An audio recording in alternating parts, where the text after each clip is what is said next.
Allô, salam alaikum. Welcome, bienvenue.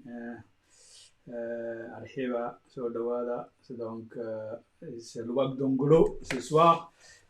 L'émission, le programme de l'émission The Elephant in the Room, l'éléphant dans la pièce. Salam alaikum. Rabbi shrah li sadri wa yassir li amri wahlul 'uqdatan min lisani yafqahu qawli.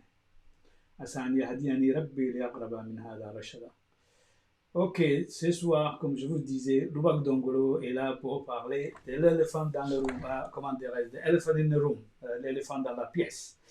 Donc, vous savez, j'ai dit que j'allais venir ce soir pour parler de cela. Voilà la réalité qu'il faut qu'on comprenne. Ismaël Omar Guelleh, Abiy Ahmed sont en train de nous prendre pour des enfants. Ouais, ils sont en train de nous en prendre pour des enfants. Ils parlent, ils ont amené quelque chose, des chapeaux des magiciens, comme ça pour l'organiser à Djibouti. Au moment où nous, on lui dit, on ne veut pas ces tyrans-là. Voilà pourquoi. Je vais vous expliquer exactement ce qui se passe. Parce qu'il faut, nous, on n'est pas des idiots. Les Djiboutiens ne sont pas des idiots, en tout cas pas tous, certains le sont. Tous ceux qui travaillent pour Ismaël Omar Guelleh pour 43 années, qui ont vendu leur âme au diable. Ceux-là, oui. Donc, c'est quoi le problème? Bien sûr, il y a un problème depuis 1991 entre les deux peuples frères somalis. On leur souhaite tous qu'il y ait la paix et qu'ils s'entendent et trouvent une solution. Il n'y a pas de problème de ça. Personne, nous n'avons aucun problème avec ça. Notre problème, c'est que Abiy Ahmed, Ismaël Omar Guelleh, je vais vous dire pourquoi Abiy Omar Guelleh est là. Abiy est là.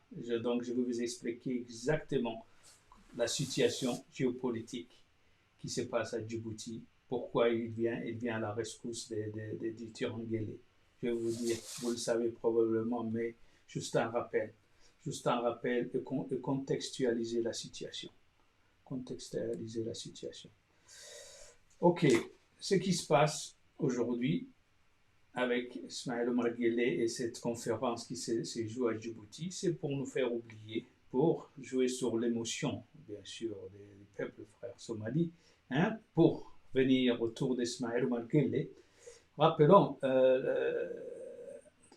tout ce qui se passe aujourd'hui, parce qu'il y avait un autre, il faut se le dire, il y avait un autre dictateur qui s'appelait Ziad Barre qui a mis la Somalie dans cette situation. Il faut se dire la vérité, parce qu'il faut faire un mea culpa.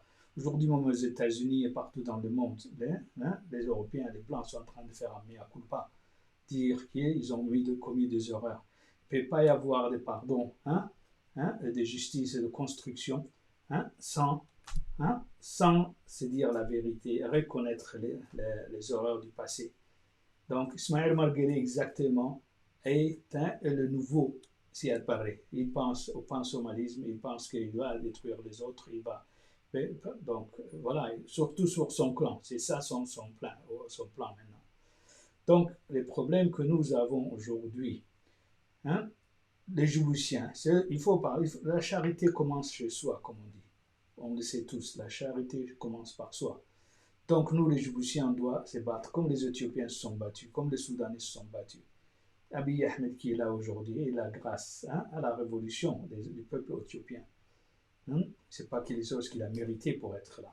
C'était un apparatchik du pouvoir en Éthiopie et tout ça. Donc il ne faut pas se leurrer. Et pourtant maintenant, il fait tout pour revenir, réinstaller, revigoriser ces systèmes-là, on le sait, et c'est pour cela qu'il a un problème chez lui et qu'il y a un problème constitutionnel.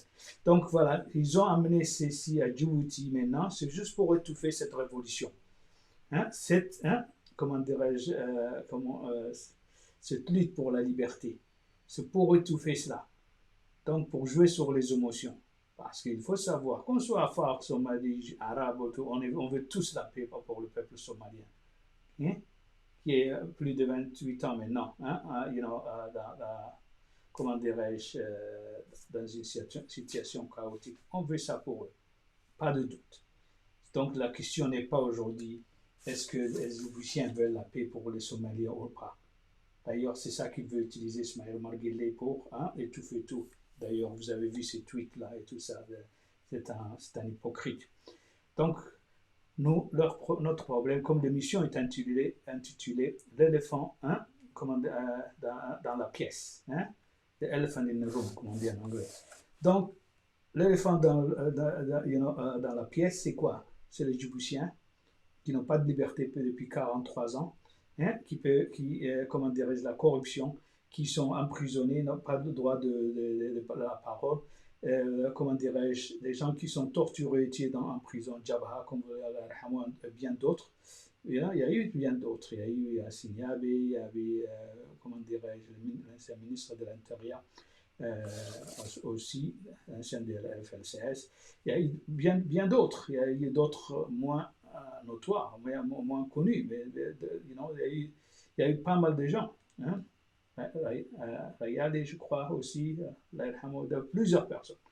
Donc, c'est ça, c'est l'éléphant dans dans la pièce dont on va parler. Ce n'est pas le problème somalien aujourd'hui. Parce que ça, c'est pour étouffer le reste. C'est ça qu'on ramène devant le peuple djiboutien. C'est de cela qu'on va parler aujourd'hui. Pourquoi Abiy Ahmed est venu à la rescousse sortant ça du chapeau? C'est simple. Le plan est simple. Depuis 43 ans, depuis Ismaël Marguerite a mis, rappelons, avec son oncle Hassan Goulet d'Abtidon, le vieux ne foutait rien, le vieux c'était un illettré, c'est bien connu. Donc c'est lui qui était président. Il a été président depuis 1977. Il faut se le dire la vérité là. Donc depuis, le plan est de faire en sorte que Djibouti devienne petit à petit une province éthiopienne. Oui, bien sûr, nous, on est des porteurs d'eau, on travaille pour l'Éthiopie, en tant que Djiboutien.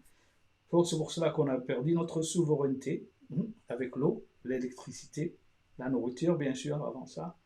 Donc, ce qui fait que petit à petit, il faut instaurer cela. Et c'est ce qui s'est passé, et c'est ce qui se passe. C'est pour cela qu'Ismaël Marguerite, Abiy Ahmed, et bien sûr l'Éthiopie d'hier ou d'aujourd'hui ne veulent pas que ces gars-là s'en aillent. Parce qu'ils travaillent pour eux. Rappelons qu'il est d'origine éthiopienne. Donc, ce n'est pas un secret. Donc, ses racines et tout ça, c'est éthiopien. Donc, c'est ça le problème que nous avons aujourd'hui. Donc, qu'est-ce qu'ils font? Regarde, l'électricité. Djibouti n'avait pas besoin d'électricité de l'Éthiopie. Je me rappelle bien longtemps la géothermie et tout cela, tous les pays du monde étaient prêts à nous aider. L'Islande et tout ça qui utilisent eux-mêmes la géothermie. Et tout cela, il a freiné, il a fait en sorte qu'on ne soit jamais indépendant.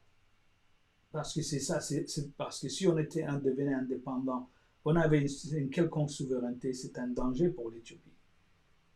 C'est un danger pour l'Éthiopie. Bien sûr, divisé pour mieux régner les affaires, les Issa, qui, bien sûr, qui ne s'entendent pas, des trucs comme ça. Ça, c'est le plan.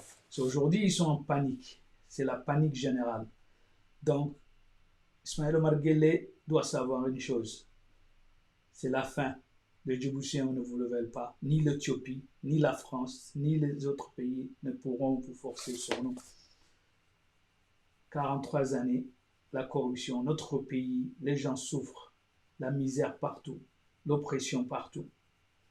Donc, M. Guelleh, c'est fini. Enfin, aucun subterfuge va vous sauver. Ça, vous devez le savoir. Aucun subterfuge va vous sauver. Ça, je vous le garantis. Écoutez maintenant le ministre, l'ancien ministre de l'énergie qui vous dit la réalité exactement de ce qui se passe. Fouad Ahmed Aïe. Bismillah ar-Rahman ar-Rahim. Assalamu alaikum wa rahmatullahi wa barakatuh. Je me présente, je suis Fouad Ahmed Aïe, ancien ministre de l'énergie et de l'eau de la République de Djibouti, de 2011 à 2013.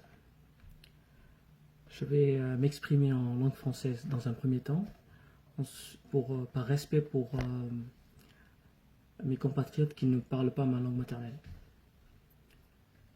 Je voudrais donc sortir de ma réserve face à l'insoutenable. Je parle des vidéos de torture qui témoignent de la torture pratiquée par le régime d'Ismaël Omar Guelleh. Personne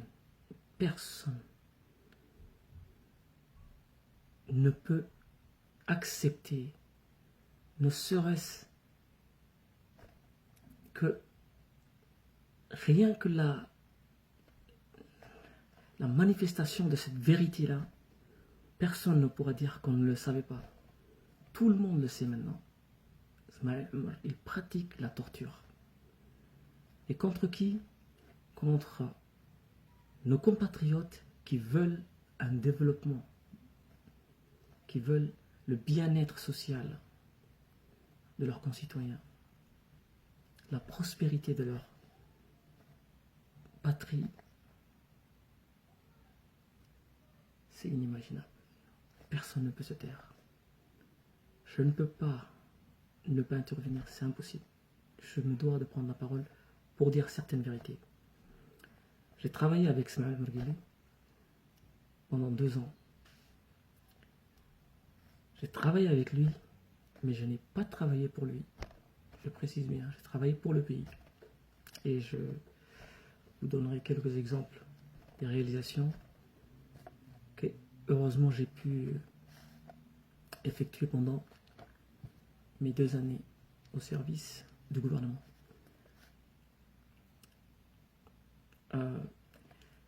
Permettez-moi d'abord de revenir sur la vidéo insoutenable de l'officier Fouad Youssef Ali.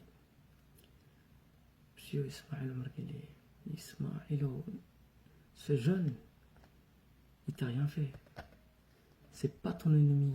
Ce n'est pas l'ennemi de Djibouti. Ce n'est pas l'ennemi de la nation. Tu te trompes de combat. Il faut le libérer. C'est un jeune qui est épris de justice, qui veut, malgré qu'il soit aujourd'hui à ce qui s'apparente comme le couloir de la mort, il nous parle de développement de ce pays. Il est encore en train de rêver alors qu'il est dans le couloir de la mort. Il rêve de quoi? Du bien-être. Il parle de la santé. Il parle de l'éducation de ses compatriotes. Quel beau témoignage, Wallah al-Adim. Ça m'a touché, ça m'a touché. Bravo, Wallah.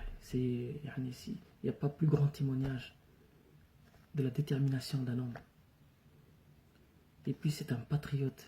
Fouad Youssouf Ali. Wallahu billah. Ne t'inquiète pas. Wallahu sojeda. Je voudrais profiter de cette occasion pour dire à mon ancien collègue Mohamed Ali Youssouf, le ministre des Affaires étrangères. J'ai lu quelques tweets que tu avais balancés. Et j'ai retenu deux mots, la loi et la responsabilité. Au niveau de la loi, je vais te rappeler une chose. La loi fondamentale au sein de l'armée, c'est que le salaire ou bien la solde d'un militaire est inaliénable. Elle ne peut pas être saisie, elle est insaisissable. C'est dans le droit fondamental de l'armée. Un militaire peut être au combat, il peut être amené sur des opérations, sur des terrains d'opération à l'extérieur du pays, il peut être retenu pour des missions, il peut être incarcéré, peu importe. Pendant qu'il est sous les drapeaux, il a droit à son solde, sa famille a droit à son solde. C'est la loi.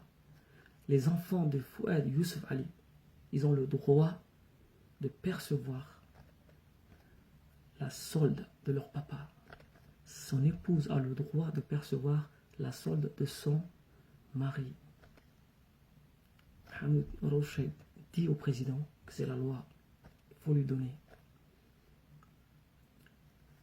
La deuxième chose, au niveau de la responsabilité, tu as raison, Mohamed, chacun devra être mis devant ses responsabilités.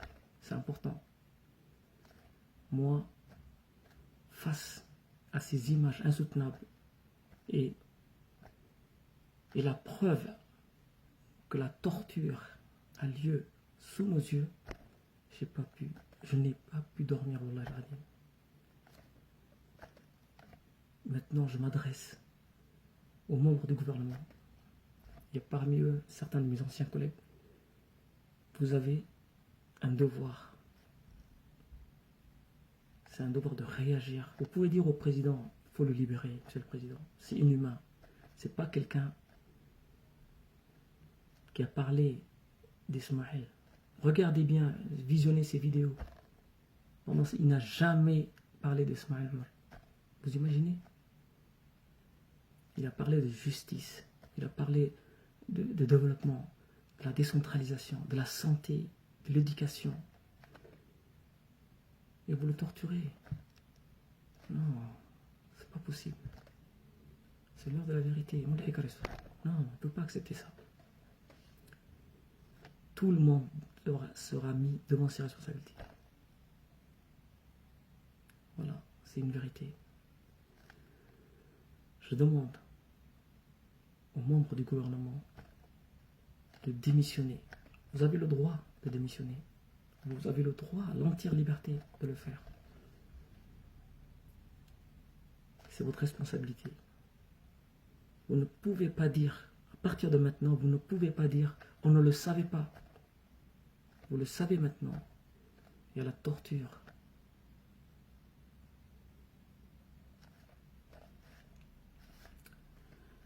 Je voudrais maintenant parler de développement. Fouad, il m'a vraiment touché. Il a parlé de développement. À quel moment? Dans le couloir de la mort. Allons-y, parlons de développement. Ce jeune, Wallah, je suis convaincu que s'il était parmi les dirigeants de ce pays, il allait réaliser beaucoup de choses. Il allait œuvrer pour le développement de ses compatriotes, la prospérité de sa patrie, le bien-être, l'épanouissement de ses concitoyens. J'en suis convaincu. J'ai été aux affaires aussi, à côté de Ismaël Marguerite, pendant 2 ans. Et contrairement à beaucoup d'idées qui sont répandues à travers nos compatriotes, tous les ministres ne sont pas des voleurs. Il y a des patriotes parmi eux. et j'en fais partie. Je jure devant Allah et devant la population djiboutienne, le peuple de Djibouti, Wallah, que je n'ai pas volé un seul centime. Je n'ai travaillé que pour la patrie. Je suis un patriote. Ceux qui me connaissent le savent. Je ne connais pas non plus le tribalisme. Dans mon cabinet, il y avait tout le monde. Mon bras droit, Mohamed Ali Mohamed, c'est un jeune afar que je l'apprécie encore, que j'appréciais. Dans les membres de ma cabinet, il y avait tous les membres de la communauté, toutes les composantes de la communauté étaient là. Le tribalisme ne mène à rien, je vais vous dire la vérité, je ne le connais pas. Maintenant, au sujet du développement du pays, je vais vous dire une certaine vérité. Ismaël Omar Guelleh, il ne faut pas se voiler la face. Il ne veut pas le développement de ce pays. Je le dis clairement, oui fort. Oui, j'en ai les preuves. Pendant 2 ans, j'ai mis sur son bureau, je lui ai parlé de grands projets de développement, parmi lesquels la mise en place d'une industrie électrique. Qu'est-ce qu'une industrie électrique? C'est tout simplement mettre en place une politique pour que les Djiboutiens puissent avoir accès à une électricité moins chère. C'est ça, bâtir une industrie électrique. Et il était sur mon bureau, je demandais au président de me laisser faire.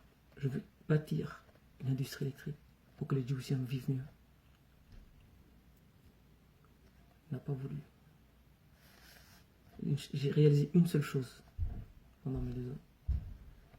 J'ai pu reprendre la main sur un secteur qui devrait relever de la souveraineté de l'État, le secteur pétrolier. Je ne sais pas si vous vous rappelez, l'EPH, l'établissement public des hydrocarbures avant, c'était une coquille vide. Il ne faisait que des statistiques. Les importateurs des produits pétroliers dans le pays, c'était des multinationales étrangères, Total, Shell, etc. J'ai mis devant, je suis allé le voir, je lui dis, mais il faut qu'on change. C'est un secteur stratégique. Nous devons avoir la main sur ce secteur. Ce sont des secteurs prioritaires et stratégiques pour le développement du pays. Heureusement qu'il a accepté. On a mis en place une réforme au niveau du secteur pétrolier. C'est maintenant la Société internationale des hydrocarbures de Djibouti. On a changé son statut, etc. pour qu'elle puisse bénéficier des nouvelles dispositions. Elle est la seule et unique société qui importe les produits pétroliers. Et nous sommes indépendants dans ce secteur maintenant. C'est la souveraineté nationale. Je l'ai réalisé, alhamdoulilah. Ensuite, je voulais m'attaquer à la géothermie. Je lui ai dit au président qu'en 2020, je lui ai donné une date en 2020, c'était en 2011, donc dans 9 ans, on va sortir la géothermie. Les Djiboutiens vont bénéficier d'une électricité moins chère. Je lui ai promis, dans la capacité. J'ai appelé tous les experts du monde pour pouvoir m'épauler. Je vais vous étonner, mais on m'a mis des bâtons dans les roues. Et détrompez-vous, hein, c'est pas Jama Ali Guelleh qui m'a mis des bâtons dans les roues. Jama, quand j'étais ministre, il était directeur. Il venait de mon bureau, il me respectait. J'étais son ministre. C'est comme ça la hiérarchie. Je ne suis jamais allé dans son bureau. C'est lui qui venait dans mon bureau. S'il devait me convaincre de quelque chose, il devait le faire devant moi. S'il n'avait pas les capacités, il devait appeler ses experts pour me convaincre. Donc, la personne qui s'est opposée, c'est Ismaël Omar Guelleh. Vous imaginez? Il te charge de développer un secteur et il te met des bâtons dans les roues. C'est inimaginable. Ismaël Omar ne veut pas le développement de ce pays. Il faut qu'on trouve d'autres solutions maintenant. Oui. L'heure de la vérité.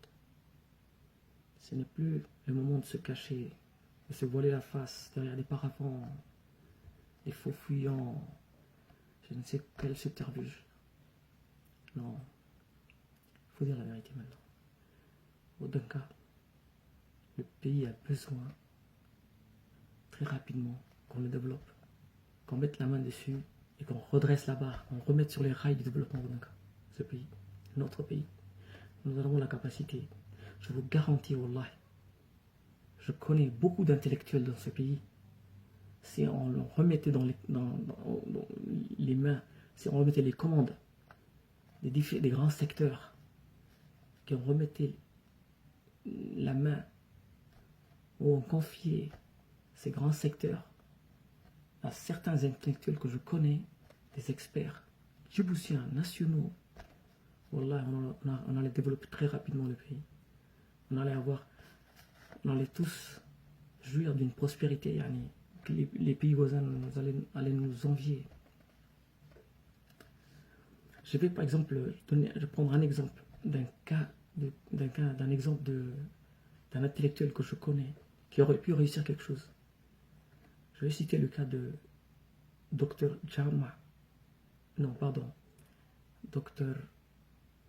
Adawa Hassan Ali, l'ancien ministre de l'Éducation. C'est un type formidable. Je vais vous raconter son histoire. C'est quelqu'un qui est parti voir le président de la République. Il lui a dit: Monsieur le Président, la réforme de l'éducation que mon prédécesseur avait engagée, c'est un échec. Je parle de la fameuse... comment ils ont appelé ça? Voilà, les états généraux de l'éducation. Voilà, c'est des foutaises. C'est un génocide éducatif, tout simplement. Adawa, il voulait corriger ça. Il a dit: Monsieur le Président, c'est un échec, il faut qu'on tourne la page. On peut très rapidement y remédier. Laisse-moi faire. Qu'est-ce qui s'est passé après? Non. Voilà, c'est lui qui a été balayé. Mais de quelle manière? Il a reçu une gifle monumentale. C'est incroyable. Ensuite, on lui a lancé des boules puantes. Vous connaissez les fausses histoires qu'on a fabriquées sur lui, etc.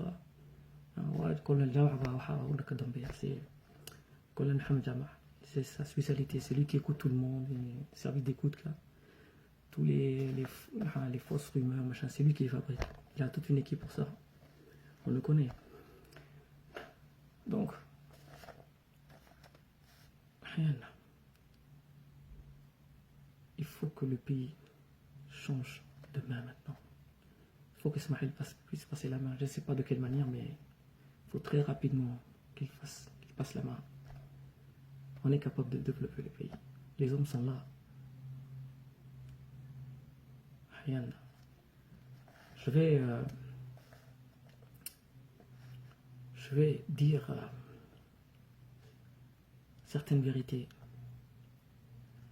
Si on se remet aux commandes du pays et qu'on nous laisse libre et qu'on a la liberté de réaliser nos objectifs, je vous garantis qu'en une année, on peut remettre le pays sur les rails. En une année, wallah. Et en une année, on peut allouer à chaque Djiboutien, chaque famille djiboutienne, 40 000 francs Djibouti par mois, un droit. On peut la passer sous la loi.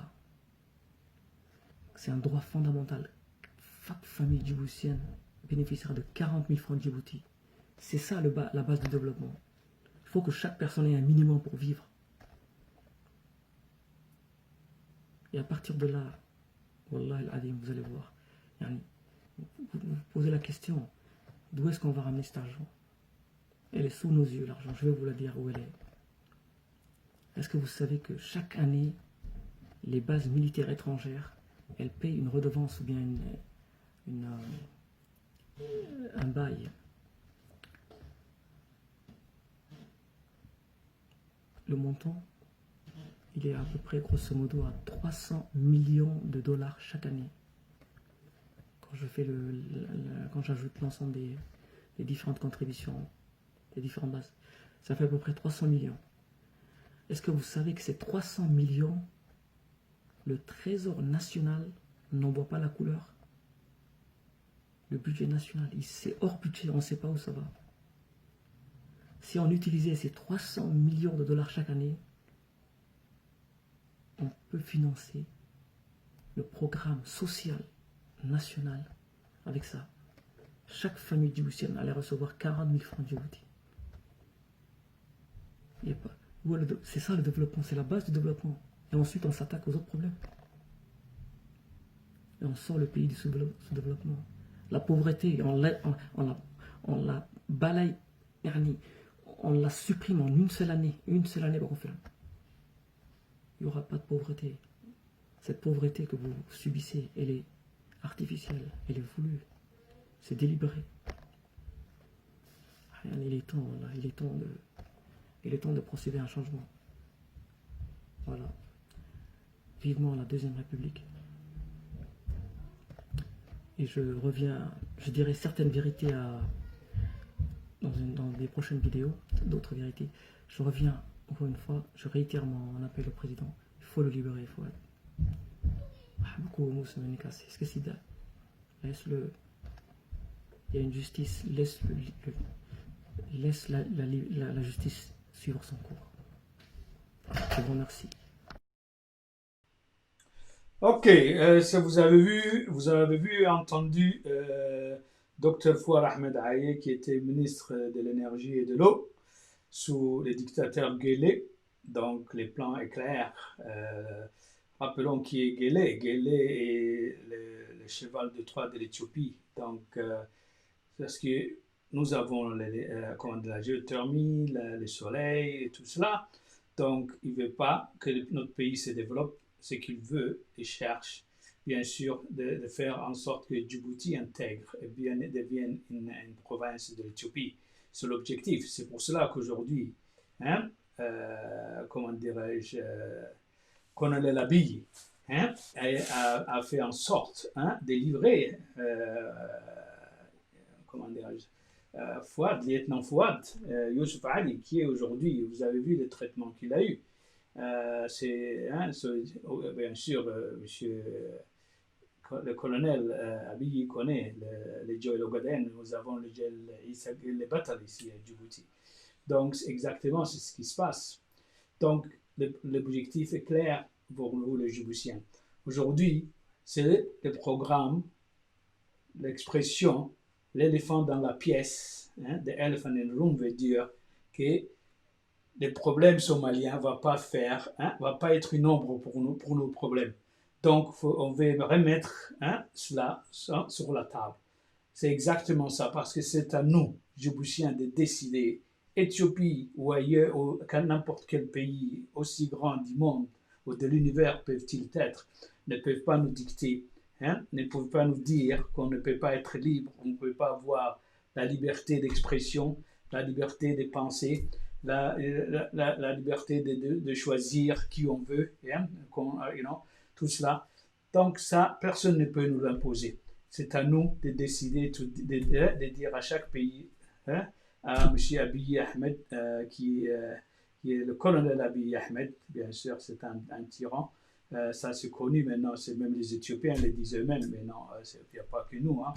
Donc voilà, son objectif, c'est bien sûr de faire en sorte qu'Ismaël Omar Guelleh reste au pouvoir. Il n'y a pas de secret maintenant, on le sait. Et pourquoi? D'ailleurs, docteur Fouad Ahmed Aye vient de vous le dire. L'objectif est clair, de faire en sorte qu'on perde toute souveraineté, économique, politique, sociale, tout. C'est ça l'objectif. D'ailleurs, c'est de l'esclavage pur et simple. Pur et simple, la misère, la pauvreté qui est imposée, comme il vient de vous le dire. On peut vivre à l'aise. Il ne faut pas écouter tous ces gens qui vous disent Djibouti n'a rien, c'est un caillou. Ça, c'est la propagande de la France coloniale. Si c'est un caillou et tout ça, qu'est-ce qu'ils font ici, tous? Si c'est juste un truc de stratégie, Non, ça n'a pas de sens. Djibouti a l'autre jour, on me disait qu'il y avait une entreprise indienne qui est en train d'extraire de quelque chose de très important. Djibouti minerai, je ne sais pas, une sorte de minéral. Hein? Il y a de l'or, il y a pas mal de choses. Il y a du pétrole. Il y a tellement de choses. Quand on nous dit cela, c'est des conneries. Bien sûr. L'objectif est faire en sorte que Abiy Ahmed a mené la conférence somalienne à Djibouti, et bien sûr de laisser la présidence comment dirais-je, au dictateur Guelleh. C'est juste pour l'aider, pour faire en sorte que les Djiboutiens, pour étouffer la révolution. C'est exactement cela. C'est pour cela que j'ai dit, le plus important, M. Abiy Ahmed, bien que l'on aime nos frères somaliens, mais la charité commence par soi. Nous, on regarde notre problème. Notre problème, c'est Ismaël Omar Guelleh, et c'est Stouge, ce cheval de Troie que vous avez mis à notre tête. C'est ça le problème. On comprend votre jeu. On n'est pas stupide. Le peuple djiboutien n'est pas stupide.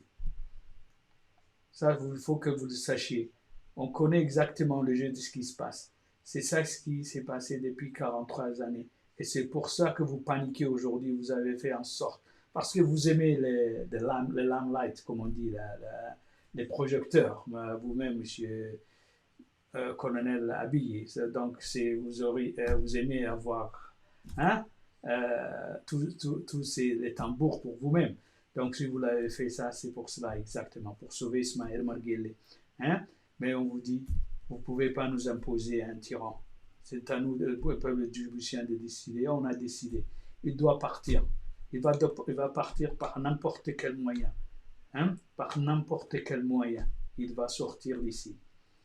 Et c'est à vous de mettre la pression. C'est à la communauté internationale de mettre la pression. Parce que nous, c'est fini, c'est threshold, comme on dit en anglais. On a atteint la limite qu'on peut supporter humainement. Maintenant, c'est ça. C'est la Pandora Box est ouverte.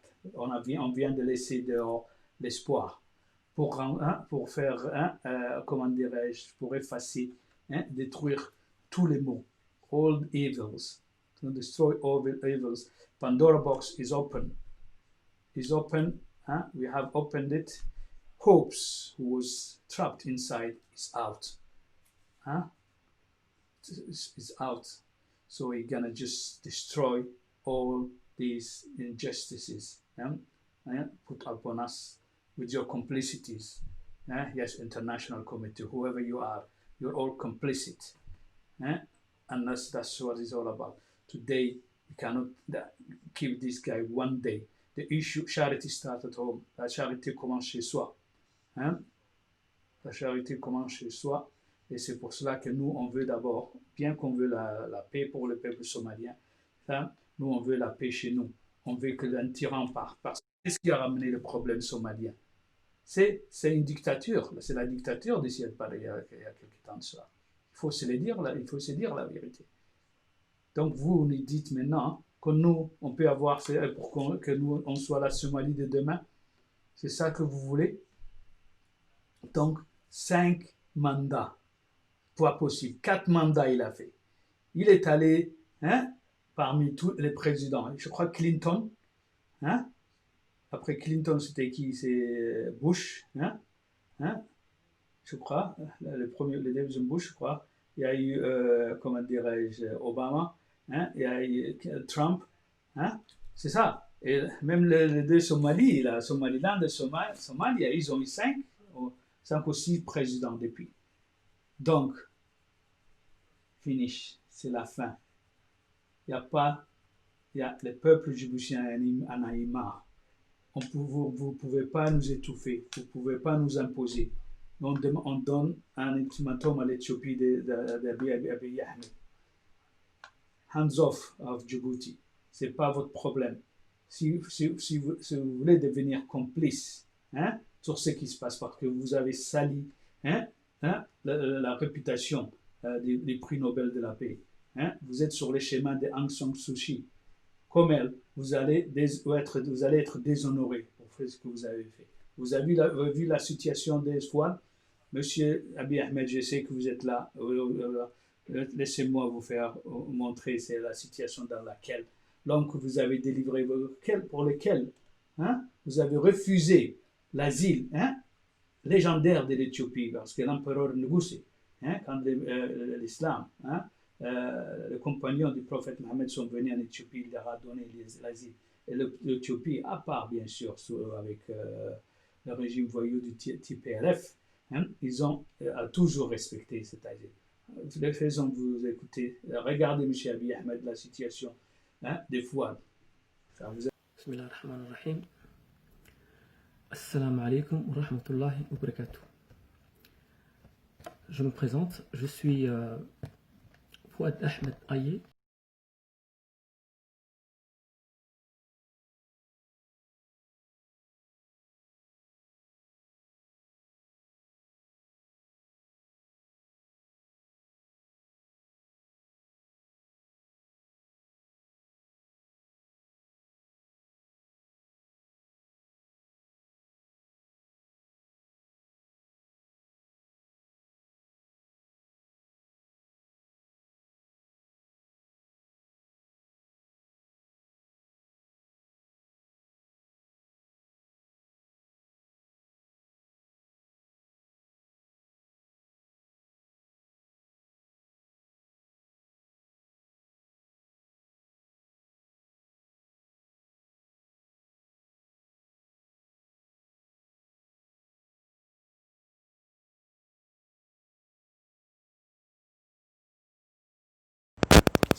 asalaamu calaykum waraxmatullaahi wabarakaatu.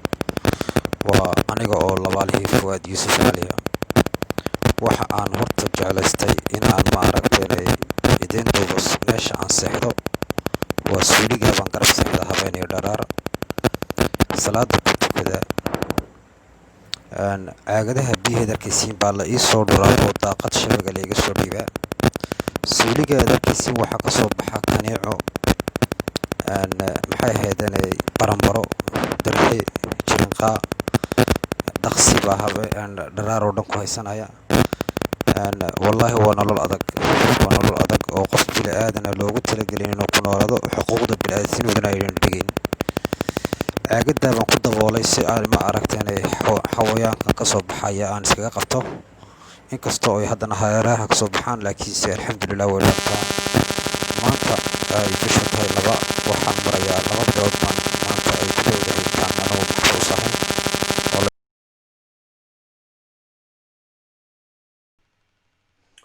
Well, voilà, c'est Mr. Abiy Ahmed. You saw the condition of Fuad, who's on hunger strike. I understand now, who's been denied humanity, as you can see, because of you.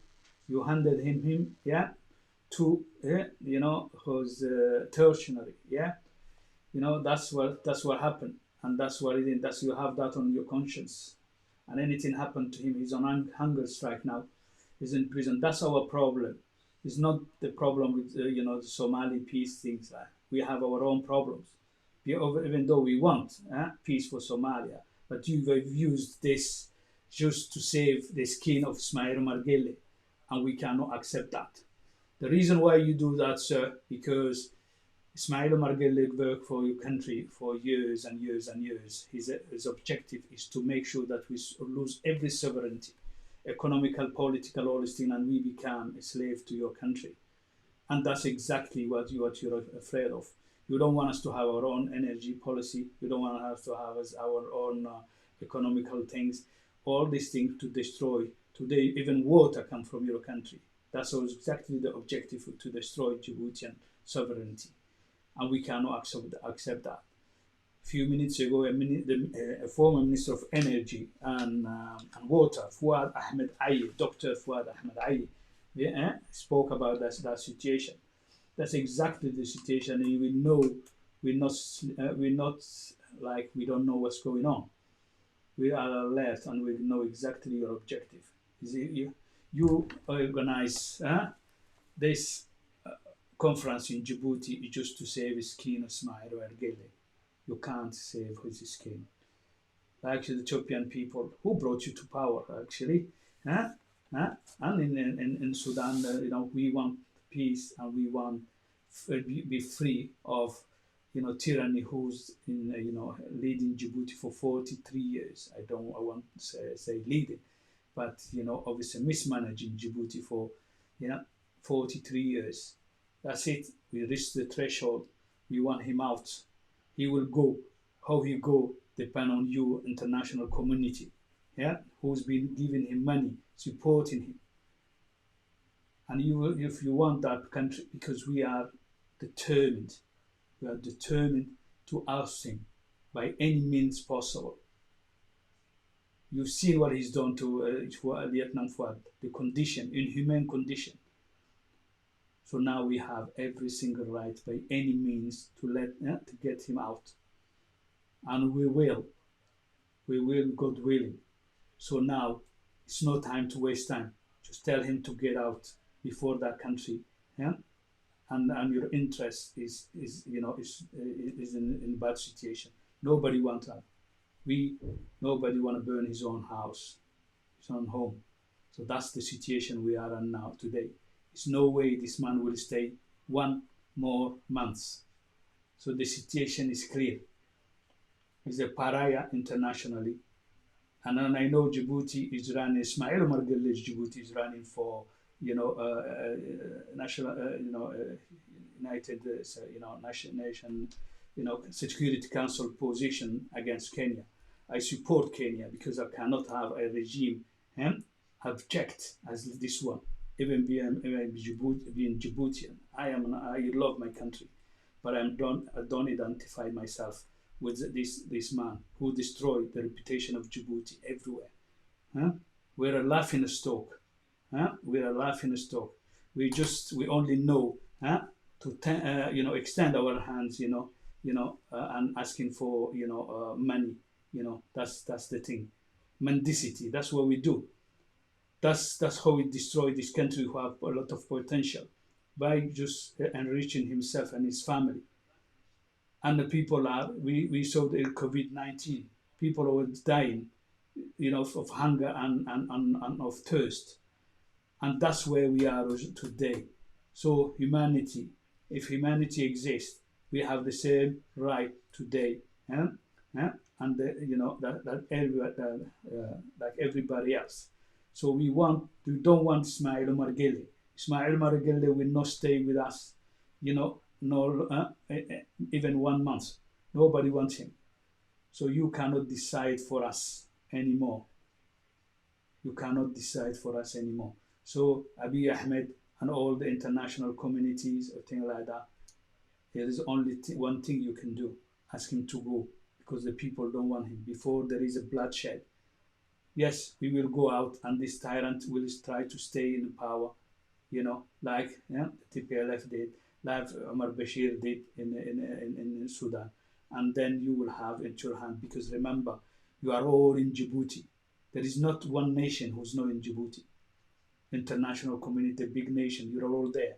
So you're going to be as responsible as Ismail Omar Guelleh for what happened for people.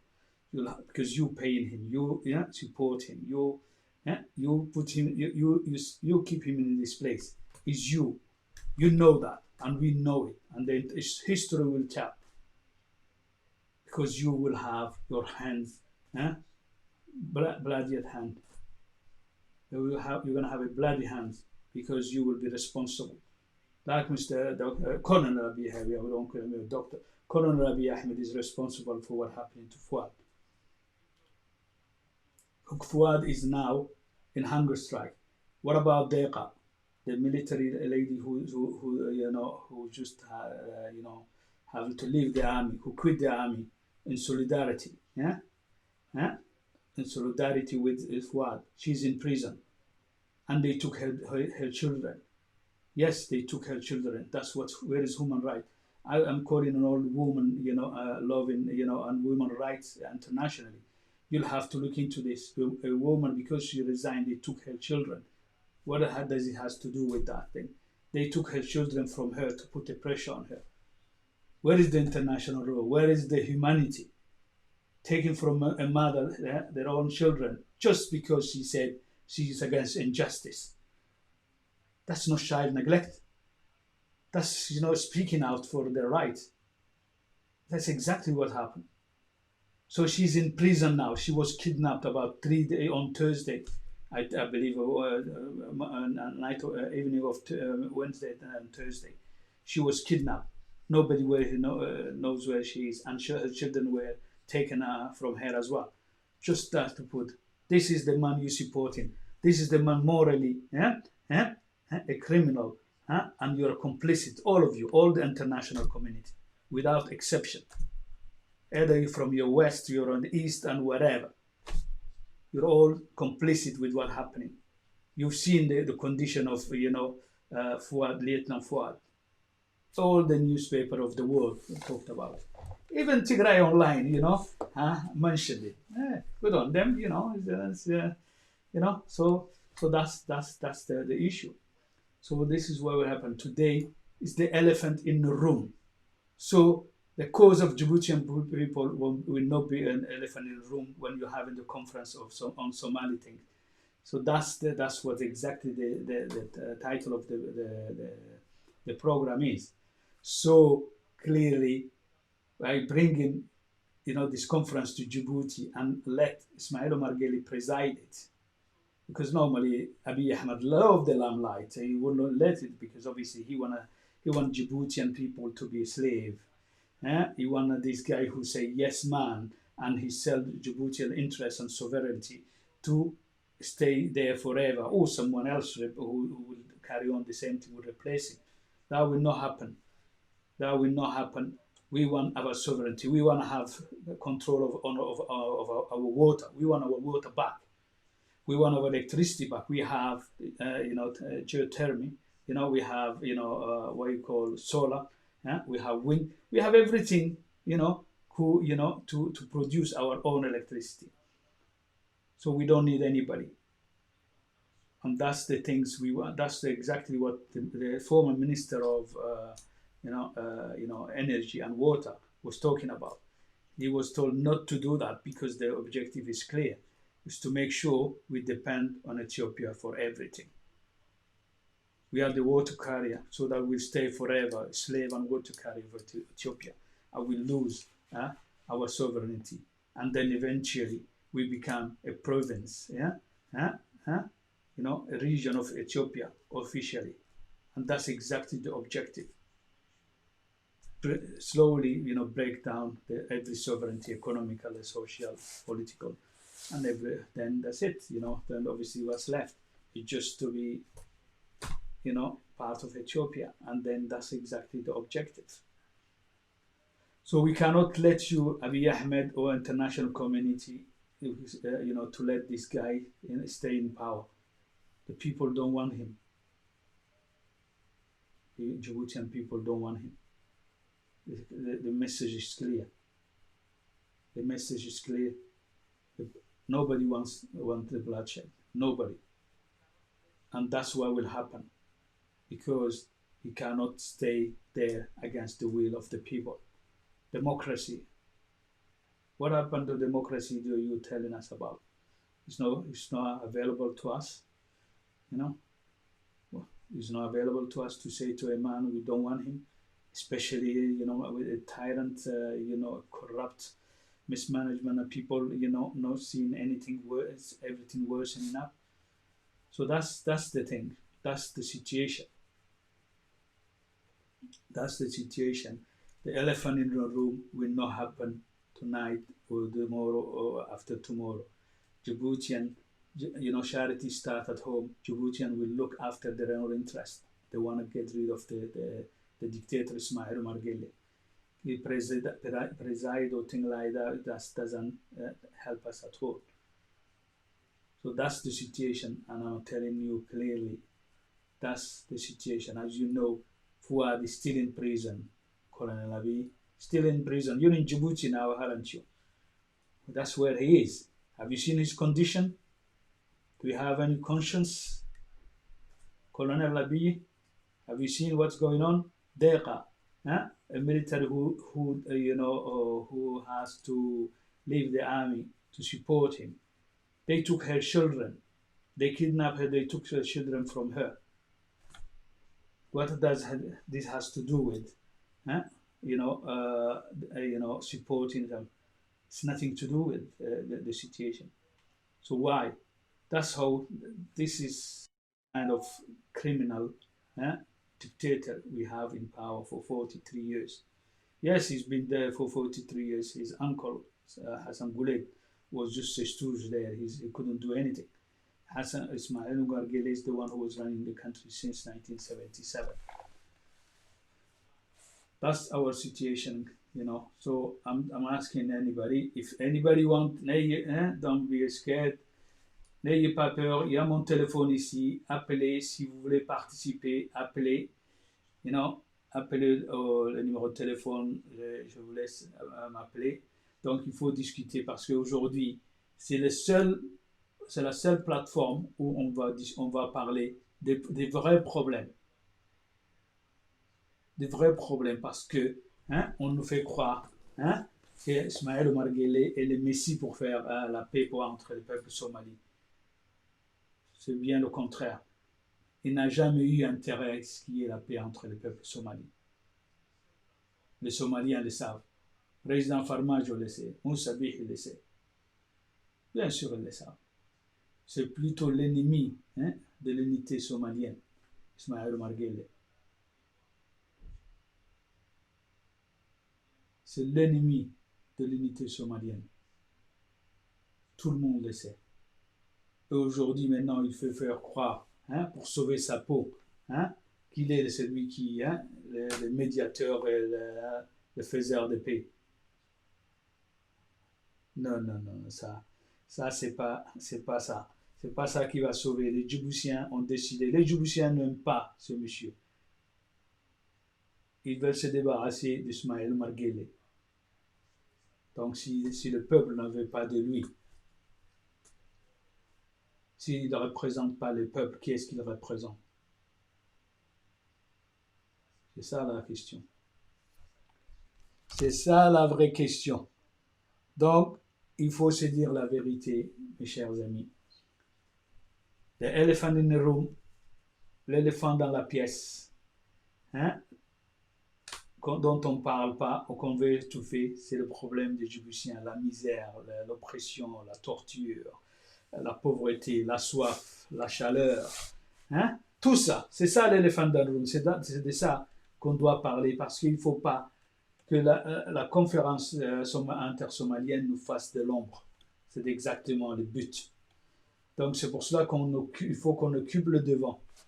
On occupe le devant. Je vous disais le docteur Fouad Ahmed Aïe, un grand Djiboutien, un grand patriote. Il y a une autre vidéo qu'il a fait sortir, mais malheureusement, je n'ai pas eu le temps de la voir. C'est ça. Il faut aujourd'hui que nous, les Djiboutiens, si j'ai jamais cru à la Djibouti depuis 1977, je vais être franc avec vous. Mais il y a une possibilité, parce que si on est solidaire comme on a été maintenant, quelque bord qu'on soit avec Fouad, c'est pas Fouad qu'on est solidaire avec, on est solidaire avec notre liberté, à tous. Parce que vous avez vu, je crois que c'est cet Allemand qui avait dit, je vais essayer de vous trouver le truc sur son nom là.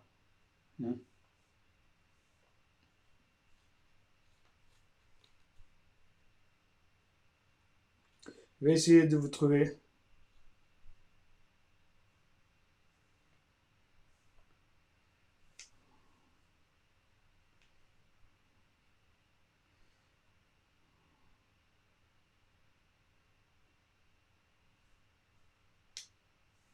Ouais, là, c'est...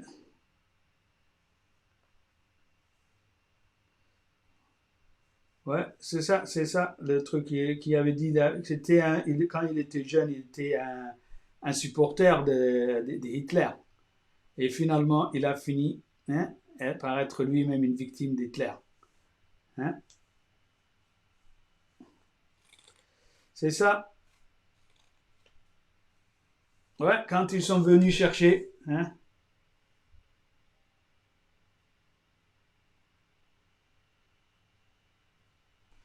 C'est le pasteur Nieomer, je crois, ouais. Hein? Le pasteur Martin Niemöller, hein, qui avait dit, hein, exactement ce qui s'est passé. Les premières victimes ont été les Afars. Hein? Les premières victimes ont été les Afars. Pourquoi les Afars? Bien sûr, nous, on s'est toujours battu contre le colonialisme français, hein, britannique, italien. Ouais, farouches guerriers qui ont toujours refusé. Donc, ils ont toujours fait nous faire payer cela. Ils nous ont séparés en 3 places. Bien sûr, ils avaient peur de notre histoire aussi, parce que notre histoire était plus grande, hein, plus belle, plus glorieuse qu'eux-mêmes. Ils le savent. C'est pour cela qu'ils ne veulent pas. Hein. Donc, ils ont toujours fait pour cela. Donc, éventuellement, la roue, comme pour Mr. Martin Pierre Moller, la roue a tourné 360 degrés.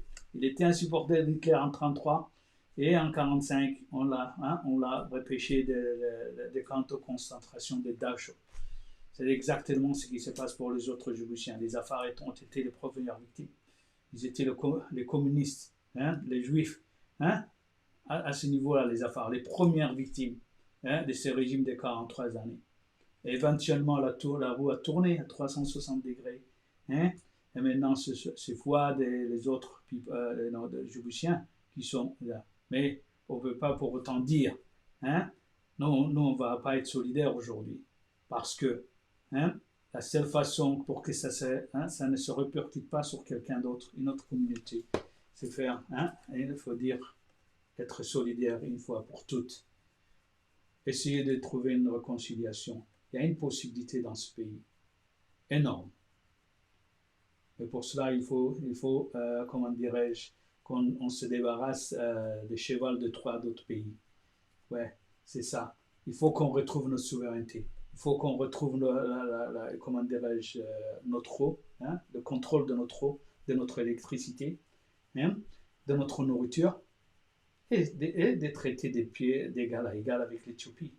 Et non, on va être le porteur d'eau, le pays esclave, hein, que Ismaël Omar Guelleh, hein, est en train de construire, hein, en nous privant de cette souveraineté d'eau, de la nourriture et tout le reste. Donc c'est ça l'objectif. Donc vous, Djiboutiens, si vous vous dites Djiboutiens, si vraiment vous croyez à cela, parce qu'il n'y a pas d'autre solution, ceux qui pensent qu'ils peuvent faire quelque chose sans les Afars, vous êtes en train de rêver. Vous êtes en train de rêver. Ça ne se passera jamais sans les Afars. Ça, c'est une réalité. C'est une réalité claire et nette. C'est une réalité claire et nette. Aujourd'hui, Djibouti est contrôlé, hein, par les gens qui sont venus après 77. Même 99. Même plus tard que cela.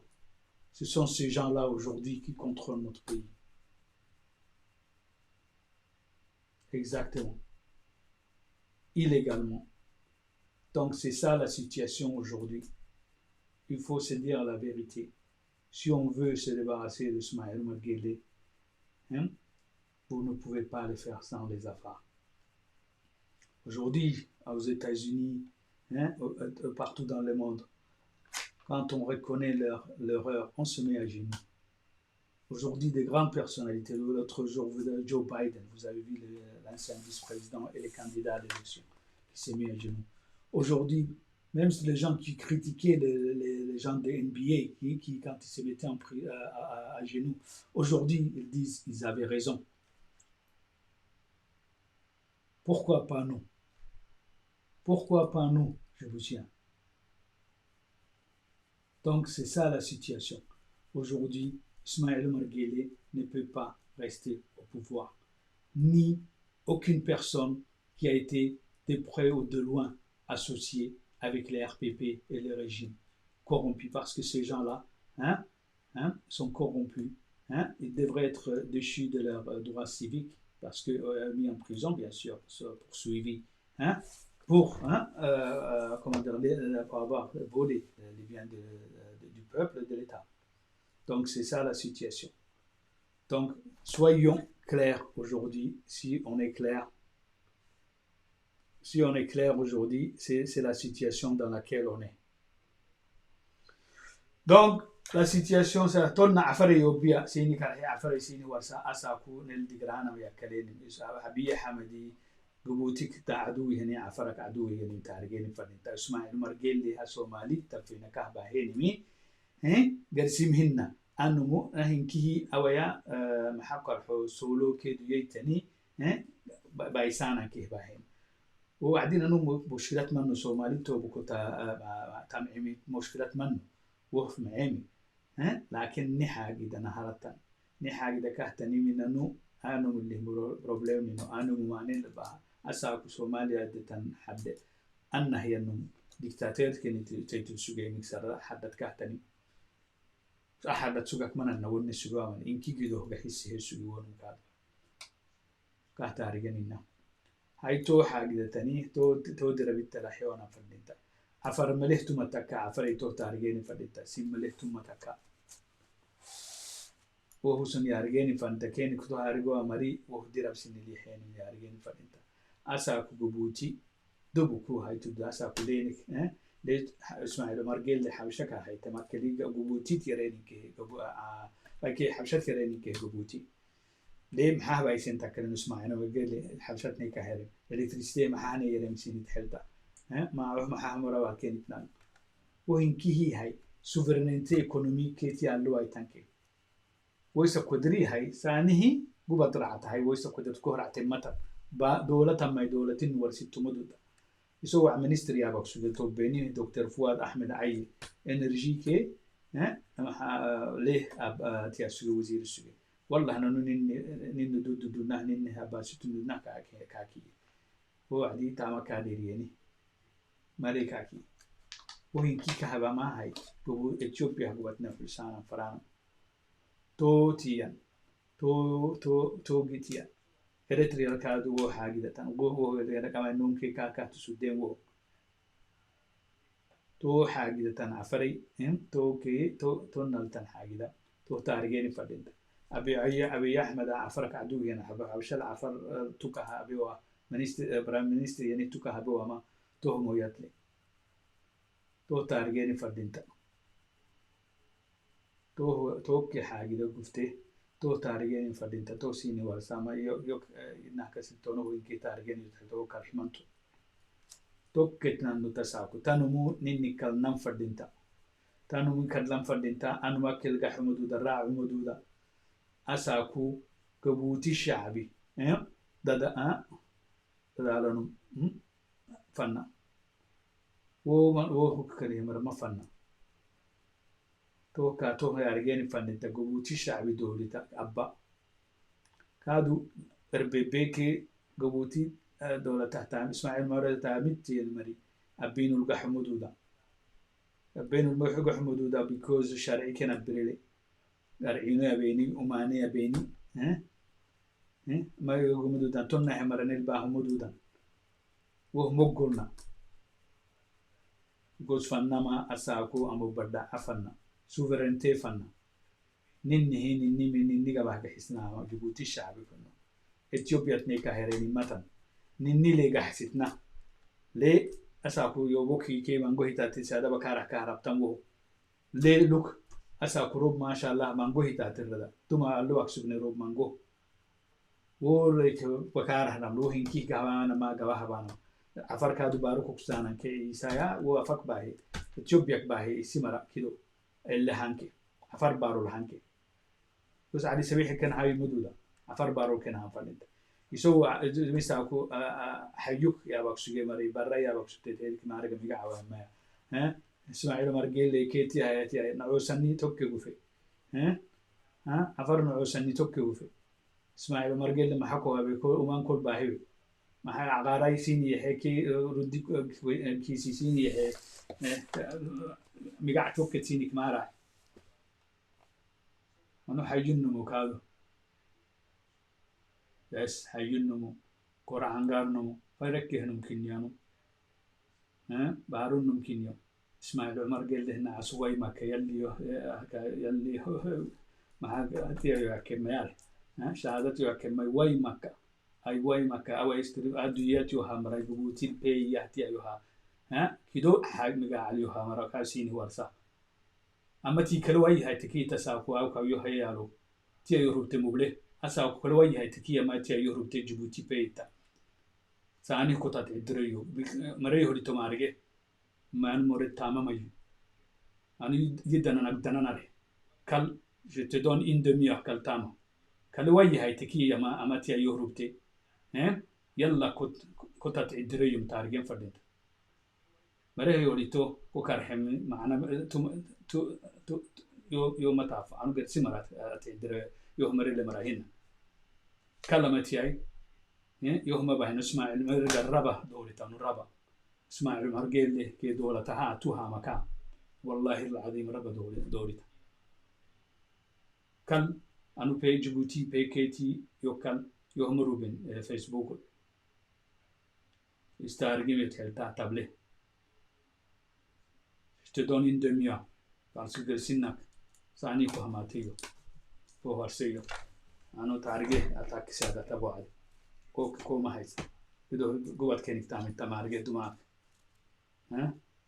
ko warsa kar ali mi gadi tom targe hinna sim ga ko warsiyo sani ko ay kal anu Djibouti dolata peace yani wa ma peace yan bakara ne idan sat ahne idan ba ne ba heweni ma ti harhe كاره مثلا أنا يدنا دنا قسي مرجع حدا أنا يمكن عدوي السكاديانو يدنا كل عليو تعبينا عليو كل أمتي أكل يعني أمتي ما كل يعني أويتيا كلام فرع أويتيا قواتيو إديتيا لما توكا أنا جبوتي إسماعيل مرجله بيس كيتيا كورو بيني because I أروكو مريلي كي يقرأين يوم تارجع أنا مريك ودي الجرانو مهنيو يوم مريلي أبيت كنا سي سامبل يوم كنا ده بحني غير سيمرا كيلو ده بحني يوم مرينو يوهي بيت في ركاي بولي توكا كبره إسماعيل مرجله بيس مابا واي مابا كلام فردينتا إسماعيل مرجله بيس مانا no peace إسماعيل مرجله you'll have to leave and don't send these people this كوتا متمريا يوم مريلي مياكالي يوم مريمانتو نو خلاص تياكسين كالي okay يوم مروبينا تودي أنو تيايو إسماعيل مرجله دولت كي كأنها هي تين كنا نقعد بمفرق كنا يا بام كيتي عامين توكنا توك قفت حاجة عفري so je vais revenir un peu sur le truc en français l'éléphant dans la pièce bien sûr l'éléphant dans la pièce c'est le problème des Djiboutiens de tous les jours c'est pas c'est ça aujourd'hui dont on doit discuter c'est pas la paix entre les deux frères somalis. C'est pas ça le problème à Djibouti. Les problèmes, la charité commence par soi, comme on dit. Ouais, la charité commence par soi. Donc on veut, bien sûr, s'aider nous-mêmes. Donc, avant d'aider les autres, parce qu'on ne peut pas aider les autres, parce que sinon on va bientôt finir comme la Somalie de 91, sous Ziad Barré. On va finir par cela. C'est exactement ce qui se passe maintenant. Nous avons un tyran, qui a commencé la démagogie sur le truc ethnique et après il est parti vers un clan. Ismaël Marguerite exactement cela. Donc aujourd'hui, c'est ça notre problème, Dr Abiy. Non, Colonel Abiy, disons Colonel Abiy. Colonel Abiy, c'est ça aujourd'hui. Là, c'est la réalité. That's the reality, sir. We have our own problem. Somali problem, you like the limelight and Nobel Prize and all these things. Take it, we give it to you. We don't want it. We don't want any Nobel Prize. We want, the Peace Prize for ourselves, to live free. And that's what we're after. And we want to get rid of this dictator you put there for us and you keep him, in power, for your own good and interest. So that's exactly the situation. The elephant in the room, the Djiboutian people issue is that's what I call the elephant in the room. is not the things that put forward, the Somali peace talk in Djibouti. That's not the issue. It's just to save the skin of this tyrant. C'est pour sauver la peau de ce tyran, Ismaël Omar Guelleh. Bien sûr, il a pas honte, il envoie des tweets, je préside, vous présidez rien. Vous êtes un moins que rien. Vous êtes une incompétence totale. Vous êtes la risée du monde. Bien sûr, la risée du peuple de Djibouti. Walaguna Ismaïl, walaguna long time ago. أنا ولي وان كنا عجل. لكن دتكي كنا جعلا وديس حكوسين جي. بدات كانوا يكوننا يعني. أوف بايلين أوف. حيل ما هيسد حل ما يسد حيل كوريجي. That's exactly. Fatia Bokao est une grande dame. C'est tout ce qui s'attaque à Fatia Bokao, je vous dis une chose. Vous n'arrivez pas à sa chérie. Vous n'arriverez pas à sa chérie. C'est une combattante, une patriote. No low. Anyhow, Fatia Bokao. Hamad Hassan Kofi Tanto. Tarigan Fanit. A minute. Gersi maray wabtioko ya wabtioko hama hayuki abone frekeli abone. Wallahi ibako kumugufan. Je suis beaucoup à moi-même. hayuk taysan min mata. Hayuk نعوسن وقحت متنا ساقو في هذا حاجة وهو يا بحي هابر يعني اللي مري مانجو لكن يا بقوتي يا بحي مصريح كنا يا مري وهو نعوسن دوري تمر نعوسة بهي يا بحي اسكلاف لو بيكينك اسكلاف مشين حكينك اسكلاتك ويسمى حكين العاد حيجو ستين ان فيل هيستوريك غبير دي أسرع دجالك فكوفي تبقى تيا إتبقى دي بارو أفر حيو يا رجع حيو جره جبوتي مقالة دي سنو عدي وقالة أنو كانوا عنا تارجيني وهنكي حيو تونالتن حيو تو دايلو تونالتن فرق يلونا تونالتن سنة عكارة كيتيا بحي كل nobody is perfect إنجليزية دعافتني ودعافت داني ويتكي مثلا ودعافة أساكو حيو مقال تيهاي تاعيتا هاي أنو ستعاملنا وقري فناتي أنا ما وقري فدن ما تيه فدن نعسن نقولتيني ستعهربتنا بكرر هربتن يا الله ينعلكم يلا سينا ينعال يلا تونا نعال سيني لو بسنو because تويس سينا رعتم مثلا فوتياتن فتعهربتن بكارهتن سكول ما دايلوسي تو سكول ما تيا وقري فدن وقري ما تيا نعوسن يعيشني وقري تيا ماكني نعوسني يلي كوه يكتب مهنا يسي محايسي تكتبتي سي محايسي تكتبتي نعوسن كو حيومي قاورسا حيوكني نويا خضر هيد فاتيا يعني نجيب عفرها بالملي عفرك عدوي عفرك تمارجا تارجيني هنا دورهي دورهي تكاي حمامتك يا و تيكتبع وعد تبليه نالي تكتبع وعدي هو يقدروا الهيني كي إن دعوت سجويته يقدروا له نالي كي يقلمي ته و فوسان عند حمامك كوعدي كي وحمام يوكل لينا إن يوكل اللي يوكل مرات نجيب تونا ليا عفرك يا رجال مري عفره هواي بثم دعنا السابين أوكي ده أبدو دعوة كي عفره توم دعنا حيوك توم يا رجال هاي عفرك عدوي نجيب تو تارجين فرنا حيجنهم وما كهور سيو إسين كهور سوي تنيك يا رجال يا رجال هنو من تابنا دكاور عفره توم دعنا نجيب حيوك توم دعنا هذا عبدو كريك هذا حيوك توم دعنا عفرك عدوي بركة هذه بيس يعني كاستريك عبدو كريك فوق أساق ما تعرف ما حدا حيوك يا سمي مري حيوك responsibility مانغو مري ما أساقو دولة النور كذا position لوكس لون حساق حيوه ما حدا حيوه من باهوين حيو بكارة تنربطة كورام ملي أسا كورام ملي حيو أدينا النوم حاجة سيهدا تيهربت حيوك سمي مريمين أسا هو عندنا خضرة حيدي تيها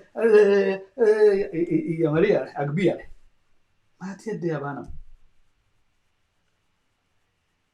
ما تيجي يا ماغبي ما مستريحك تنتونو هي مستريحك تن محيلة صعب إيش نية كني تونو مستريحك نانو التنوع أرانا كسين الماوتا دوية بسين ونك سر جنن مستريح تكم دوتا اسمع المرسل كل سين قال في يلي أرانا كسين لو بسكي وني نكي والله هاي تو كارحيلين هنا رجال ها دو عباسيتن وين كانوا نه هو ريسا لبه توكا هاي حاجة توكي فانقفتي تنن تنلبه ها توكا هاي ساكو ديرا بيتنده ها تا ما موجودنا هاي ما هنا ناوتون من مستريح نانو أمان فلنا ما أمانة تنتو وراكد منتو ما عمنتو تام منتو إسكول سينك مري دايل منتو ويستا مستريح كني أمانة هنو تانا ما أمانة لا أفكي ميت مري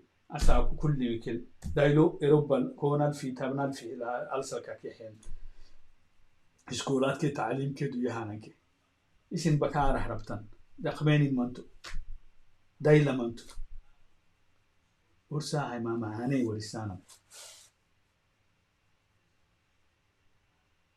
يلي هنا على تسيني يستهله يلا يقول توكو في مري قال سيمي كنسيني راح تمتنا قال سيمي سيني راح تمتنا نعوسن ها وقع له تبليني وقع له يتي عينه ما واحد يتي فين نروح هدت يا قال له don't waste your time you know وحاجة ده ما تلم كوهوريسنا بس ها اسماعيل مرجيل قال ما سمعت أنا ربك حسمتي إنها اسمتي اسماعيل مرجيل تايسك تاكو دي الرعوة كل ميكينال سبيتي تبيلي فردانكي ميكينال سبيتي قال إنه مر بشير ردانكي رديتو اسماعيلو أن الرداية أنا وكلا أنا كو فرما اللي دفيتها مكة سهدا جراري تاقول سهدا إذا هاي تمكو عمبال فرق توكو فانا كو عذاب كو جحسنانك هادون اللي نني قوات كو جحسنانك نسيب تيلها ما سهدا كو دمسا كو فتحة كو ورد فتحة وكع ورسك سبتة أفا كو بينا هاي تياك هاي أما يكو يعني كون كو بينكي حتى ولنا مفرانو كونك مبسوط كمان ونك مبسوط كمان أنا حتى because دمبي حلتي دمبي كوكنا يعني فرد بين علي كهربنا تبله بين علي تور رايحني أسا كاي دايلو كاي وراين كي أفضل تونا الهبة تكون يكي تونا الجوا كله تون مسين واسا سهذا البحايتين ما ساق جراري أقول التادمي ساق سهذا جراري توبل وما هو هسي بايتي بيتام فرد تاريخين فردين Donc, voilà ce que je voulais vous dire. L'éléphant dans la pièce, c'est le problème djiboutien. L'important, c'est le problème djiboutien. On doit récupérer notre souveraineté. On doit reprendre le contrôle de l'eau, de la nourriture, de l'électricité. Nous devons faire cela. Je sais qu'Éthiopie va faire tout pour que ça ne se passe pas, parce que l'objectif est clair. Mais c'est à nous, Djiboutiens, de décider de notre destin. Personne ne peut le décider à notre place. Si cette notion de djiboutienneté existe, c'est la seule option qui existe. On doit se serrer le coude. On peut le faire. C'est la seule option. Sinon, on n'aura que des Ismaël Omar Guelleh qui vont être en place et qui vont faire en sorte de continuer la même politique des Guelleh battles. C'est ça la situation. Donc, souveraineté, récupérons notre souveraineté, comme l'avait dit le docteur Fouad Ahmed Aïe, l'ancien ministre de l'énergie et de l'eau. Parce que si on fait cela, les Djiboutiens auront droit à l'accès aux études, aux soins, au travail, tout. hein, et bien sûr des allocations sociales, hein, 40 000 francs. C'est possible, c'est tout à fait possible. Avec tout l'argent qui rentre et qui Ismaël Omervé, ça clique, puis des multimilliardaires, ça nous suffira, bien sûr. Hein, ça nous suffira. On aura l'électricité, tout ça, qu'on produira moins cher, hein, qu'on produira moins cher, parce que ce sont comment dirais-je, des énergies renouvelables. Hein, on aura aussi faire partie de la communauté internationale, respecter comment dirais-je, comment dirais-je, nos obligations au niveau de l'énergie renouvelable. You know? Donc, on va comment dirais-je, atteindre notre quota. Parce que c'est facile. Une fois qu'on a l'énergie renouvelable, à gogo, à Djibouti, on en a. On le sait. Donc, on n'aura pas besoin d'acheter l'électricité. Hein? Simplement à faire la maintenance. Hein? La maintenance, c'était acheter de temps en temps, changer les équipements, des trucs comme ça. Hein? Donc, ça va nous soutenir. Hein? Donc, on aura un pouvoir d'achat plus grand. Tout à fait. Parce que c'est ça, parce qu'on a naturellement tout ce qu'il nous faut. 24 heures. Donc, c'est ça qu'il faut se dire. C'est ça qu'il faut qu'on récupère. Comment dirais-je, Colonel Abiy ou les autres ne peuvent pas nous imposer à être un pays esclave. Nous devons récupérer notre souveraineté.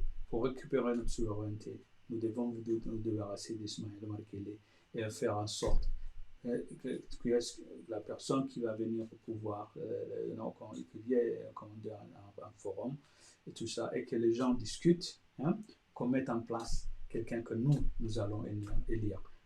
Faire en sorte que les institutions sont en place, les CENI est en place, tout est en place avant toute élection.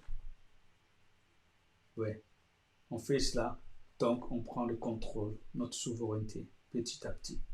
Et donc traite avec l'Éthiopie, hein, comme un pays souverain. Exactement, comme un pays souverain. Et c'est ça qu'il nous faut. Parce que nous avons vu maintenant l'objectif de l'Éthiopie, c'est clair. L'objectif est clair.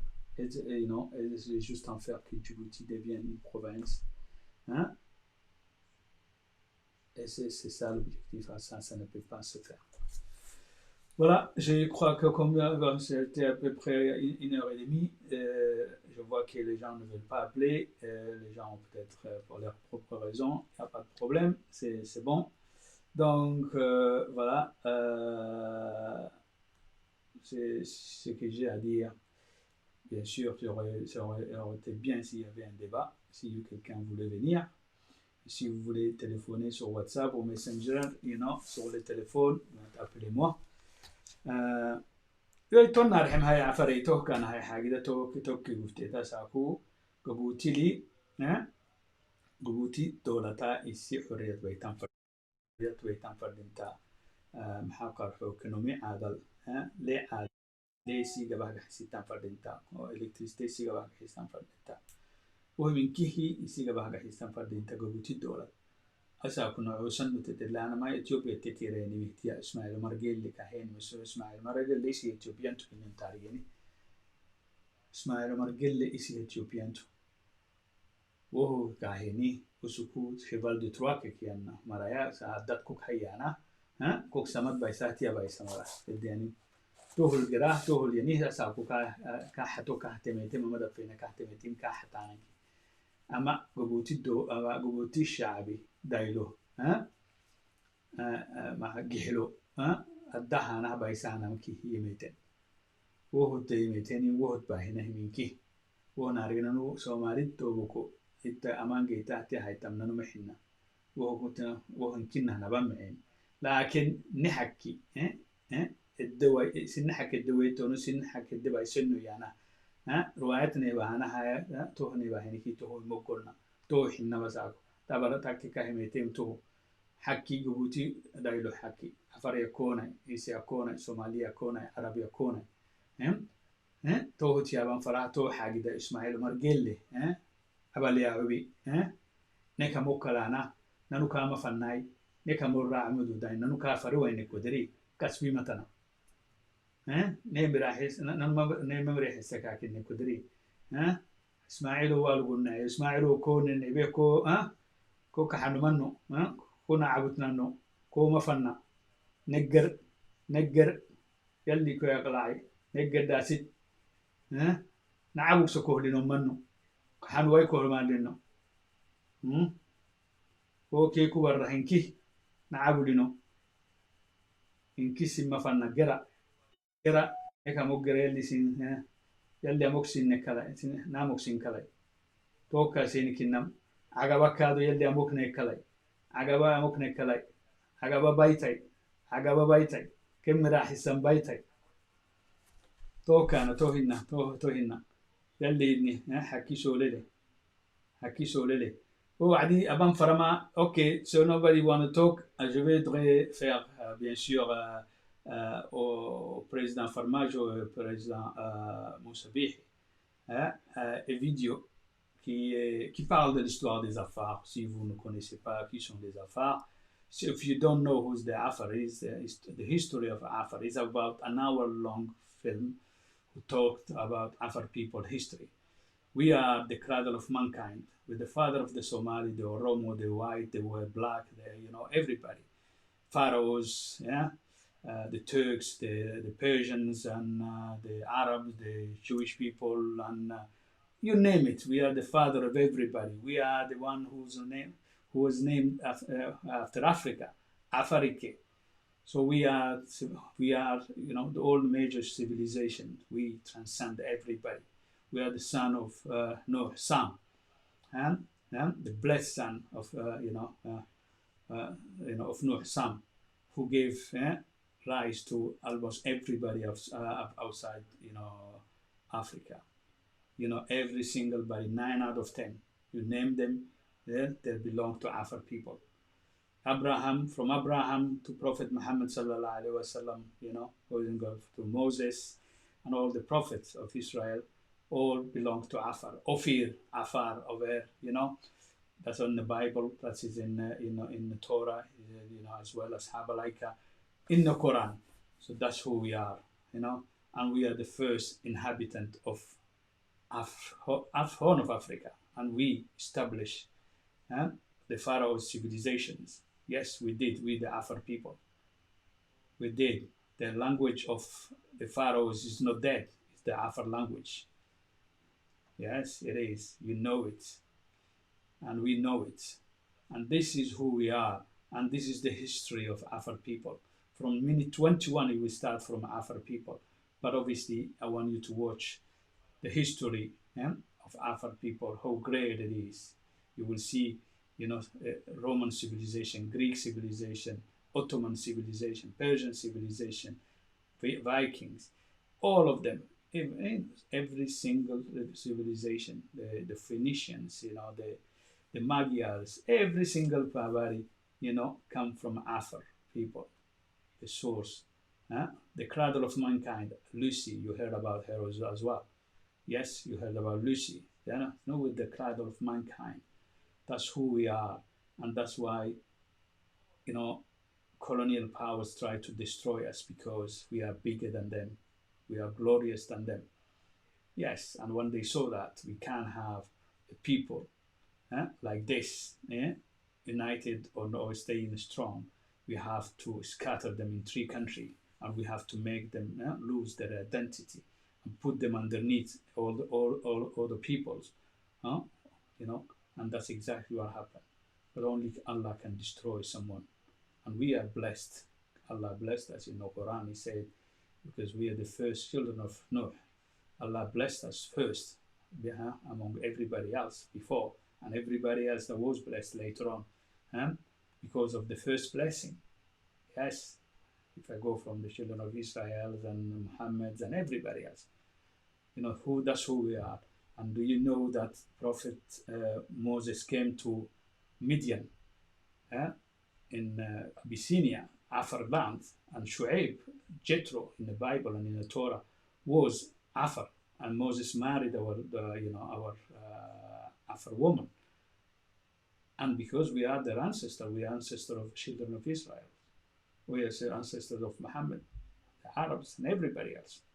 And that's who we are. And that's our history. Bin Khaldun, as you know, Berber, and obviously Arab and Berber, he said himself that the Afar were the ancestor of the Berbers, the Amazigh people. That's true. Today, the DNA, you're gonna see this, the journey of. You're gonna see the journey of this, British gentleman, Eddie Izzard, going through the, his DNA traveling, and he's saying that Afar is the first people who left Africa, and then they gave rise to almost everybody outside Africa. We were the first one who lived before our other siblings. We were before Japhet and Ham. We the Afar people who left. And let's remind everybody else, all three were black. Yeah, they were black. All three of them were black. Japhet, the children of Nuh. Nuh was also black. The people become, changed skin tone when they left Africa. So that's what exactly happened. So this is who we are. Then Afar land that Moses was recognized as a prophet, and this is where God gave him the 9 miracle to take to Pharaoh to free the children of Israel. So that's happened in Afar land, in actually Djibouti, in Musa Ali, the mountain of Moses in Djibouti, and the crossing will happen. The crossing of the children of Israel happened in Bab al Mandab. This is where it happened. That's Dumera. This is where it happened. That is where the crossing happened, and that is where from there they went to Palestine, not from Sinai. We know that because we're the first. We know the history because we witnessed it. And that's the video I wanna. Maybe you need to disable your subtitle things because this thing is gonna be in Somali. It's in English, but the subtitle will be in Somali language because I want to share the shared history of Afar people, Somali people, and Oromo people, and all East Africans. Because you have to know Afar is not the enemy. Afar is the first inhabitant. He has the right, and nobody else can, not the colonial powers, influence you. Will think you can take Afar land. This is a bestowed land of Noah. Yes, a blessed land of Noah, the land of the gods and of the ancestors. That's what they used to call it. That's what the pharaohs used to call it. Our land, yes, in Puntland, the lands of the gods, and of the ancestors. Yes, and we are the people who gave the name to Africa. So today, if you are African American, Africans or whatever, so Africa, whatever African you are, your name come. If you wanted to know where it comes, it doesn't come from Afrikaans because Afrikaans that's a bullshit. It comes from Afarike. Ask the Amazigh people, they know. Yeah, Afarich. Yeah, so that's what this is what it's all about. Come from Afar people. So that's who we are. You have to take part. That's why I have a program called MAGA, Make Afar Great Again, because we are great people. Because of the Allah's blessing, and that's exactly where I want to leave you on this thing. Make sure you take your subtitle for Somali brothers to look the video anyway to have the subtitle, and let's make the now.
Eddie Izzard, actor,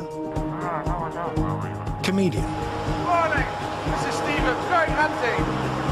transvestite, and marathon runner extraordinaire, is about to embark on a remarkable journey, using his own DNA as the roadmap.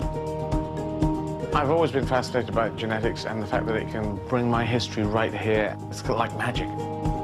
Locked within each of us is a genetic history book.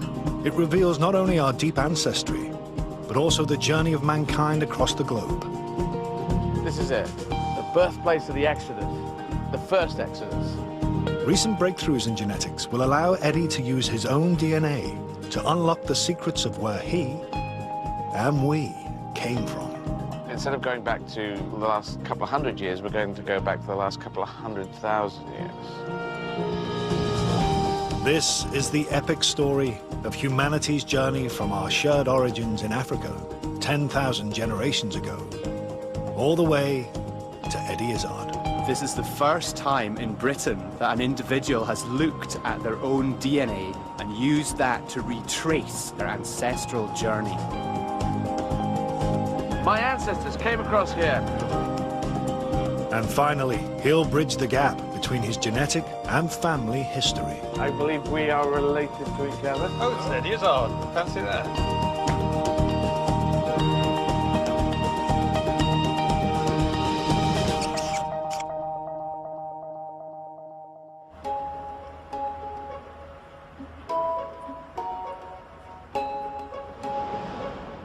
Eddie Izzard is about to become the first person in Britain to use his own DNA to retrace his ancestors' journey across thousands of miles and 200,000 years, from the very first modern human in Africa to Eddie. He's beginning by donating some saliva to science. God, I think I've done it. One spit. It seems like an unpromising start to an exploration of deep ancestry.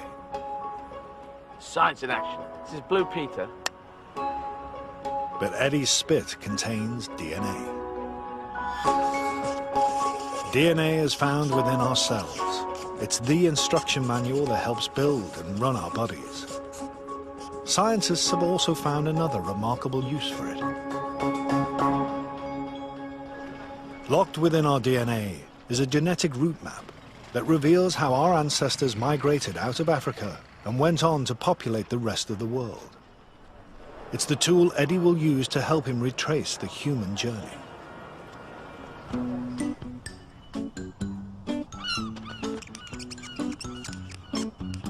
Whilst Eddie waits for the initial DNA results, he's going back to his childhood home to visit his dad, John. He's the inspiration for Eddie's quest.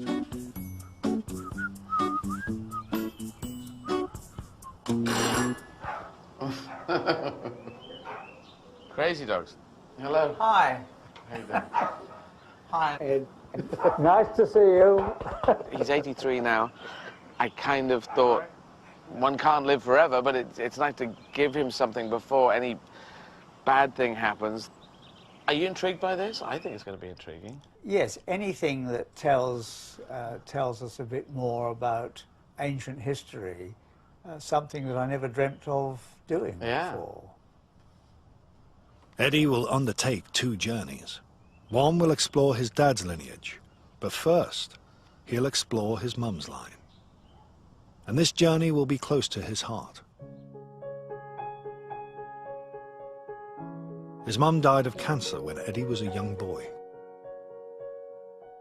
It'd be interesting to find out if something comes out of Mum's side. They go, oh yes, that resonates with me, because I can't see it so clearly because Mother isn't here. My mother died when I was 6.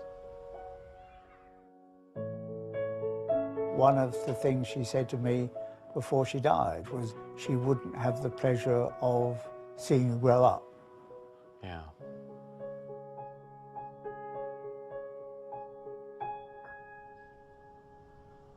Well, whatever we find will be fascinating.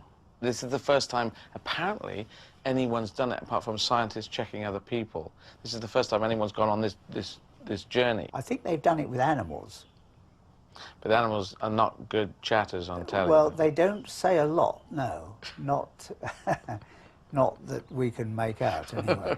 As part of his journey, Eddie will also discover where traits like his blue eyes came from. But it's not just what makes us unique individuals that excites him. I look for connections. That's why I do gigs in French, and I'm going to do them in German and Russian and Spanish, just so to find connections around the world. We're all the same. Here's my dad now with dogs. He's walked out that door many times. So it's connections. That's what I'm looking for.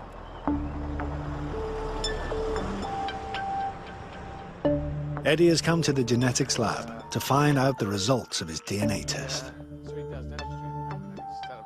Geneticist Dr. Jim Wilson is using the latest advances in genetic science to unlock the secrets of where Eddie's mother and father lines came from. We took your spit and we extracted your DNA from your spit using a chemical reaction. And then we focused in on two pieces of DNA. A piece of DNA called the Y chromosome, your father's father's father's father's father, all the way back through the generations. But we're also going to look at your mother line all the way back through the ages. Right. So how will Jim use Eddie's DNA to first explore his mum's deep ancestry? The answer lies in genetic changes known as markers. DNA is passed from generation to generation as an almost exact copy. But occasionally, DNA changes. These changes, the markers, can indicate the start of another branch in the human family tree. And it's these markers that Jim will focus on. He looks for matches to Eddie's markers in people from around the world. He'll access databases of hundreds of thousands of individuals. They, like Eddie, have given their saliva for DNA testing over the last decade or so. Many traditional communities have remained in the same place for thousands of years. So a match with an Eddie marker can show where his ancestors traveled on their migration route. So what we're going to do is to take you to relive the journey that your female line ancestors made from that origin in Africa as they moved out of that continent and moved around eventually all the way to England. And how we're going to do this is to try to introduce you to genetic cousins of yours at each point. Each branch of the human family tree originating from a new marker is known by a letter. The root of these branches, L, takes every one of us back to Africa, to one woman. All modern humans originate from her. Everyone in the world, wherever they lived, was descended from one woman, and she lived in Africa, and so they called her Eve. I have heard of her, but her name was probably more Gladys or Janine. So basically, everyone in the world is related. Yeah, so what... That yes needs to be bigger than that, because there's racists out there going, I am so different, I will kill you for the differences. And hang on, everyone is related, yeah? Yeah, it's an amazing discovery to see that all humans everywhere all go back to a small group of people actually in Africa. So where do we go first? You're going to go to southern Africa, to Namibia, to the Kalahari Desert or its outskirts, to meet some of the San people. They're the first branch of the human family tree. The point at which they connect into your line is 192,000 years ago, we estimate. Oh, that's amazing. Great. Wow. This is the start of Eddie's unique experiment in genetic time travel, taking him back 10,000 generations to meet his and our most distant ancestral cousins.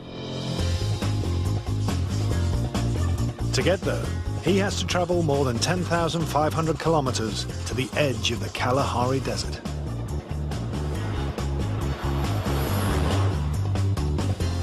This arid bushland is a tough environment and would have been for our ancestors. The San Bushmen who live here are one of the last remaining peoples to preserve the hunter-gatherer way of life our ancestors practiced almost 200,000 years ago. Wow.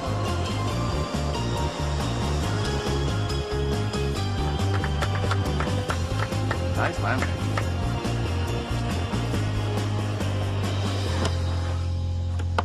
Just how I remember it. Wow.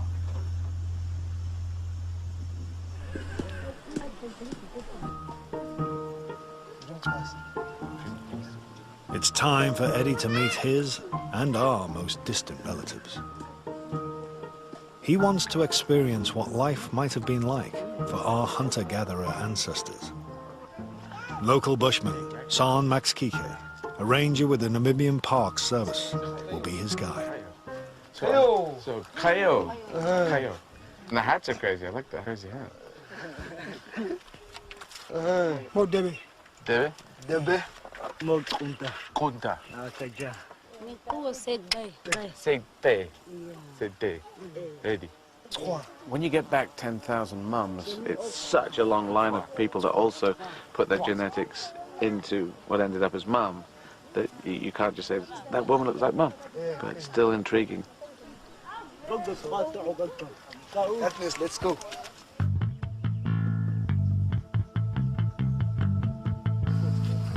Hunting gets all the plaudits, but then, as now, gathering would have made up the vast majority of the diet. Eddie's first task is to gather tubers, roots that retain water. Their plant stems are easy to identify, but the tubers themselves lie deep underground. So just down there, yeah? Just down there. The bushmen often use the tubers to quench their thirst and even cook them like potatoes. How far down do I go?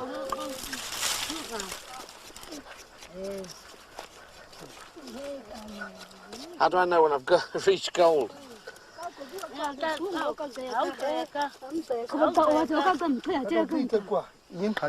don't know where I'm going now, so that I'm digging. Okay. Going to the supermarket seems a lot easier. I see there's a whole string of them. Yeah, now you can pull it out. Okay. Thank you. Kaja. That's gathering. Nails still intact. Eddie's painted nails, the only outward sign of his cross-dressing, have set tongues wagging. Actually saying that seeing you having painting on your nails like you want to become a woman now. I know what that is, part of what's in me. I have girl and boy in me. Yeah, we're asking if possible you can Yeah, we can do paint yoga. nails, but it's Eddie promises the ladies a manicure before he leaves. But do you have the You get paint with you? I do actually.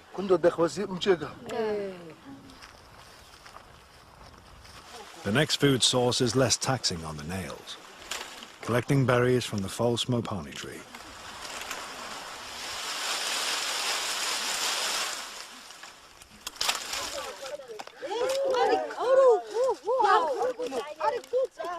I agree with them. They're all saying, hey, what the fuck, man? Now I'm looking for berries. Now I'm on a quest. 2 berries. 3 berries.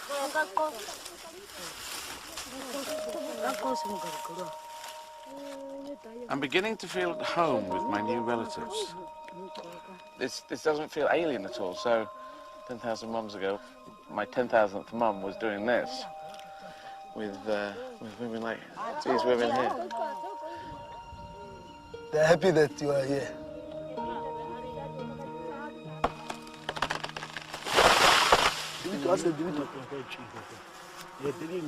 And they're not pissed off? We'll be in a bit.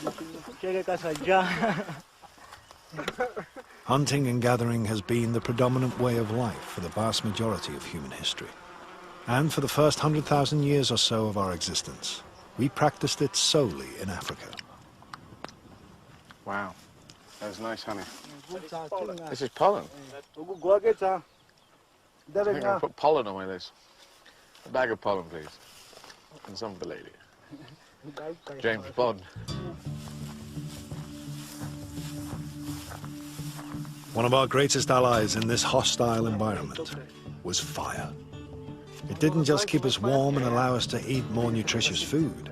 It also protected us from our animal enemies. Eddie's newly found relatives teach him how the Izards made fire before the invention of the safety match. I always wanted to be able to make fire It's one of those things on my list, making fire. I thought it would take me like a couple of weeks of training, but once they give you the right sticks and you work out what to do, it's such an amazing thing.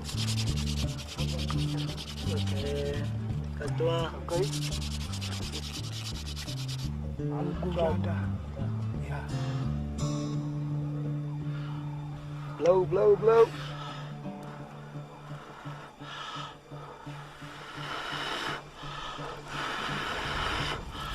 Yeah. My God, my first fire. Wow. This is made my first fire. He was looking at your nails and said, it looks like a flag of a country. Oh yeah, that is. This is my country, this is my continent. When you look at your nails, it's like that only with ladies, but not with men. I know. Crazy, but a good crazy. I got to call him or a That works. See, sense of humor. A joke to a family I'm related to 192,000 years ago. So we are all related. Yeah. So they are glad that we are related and we are together now. Now that Eddie has learned how to make fire, all he has to do is keep it going.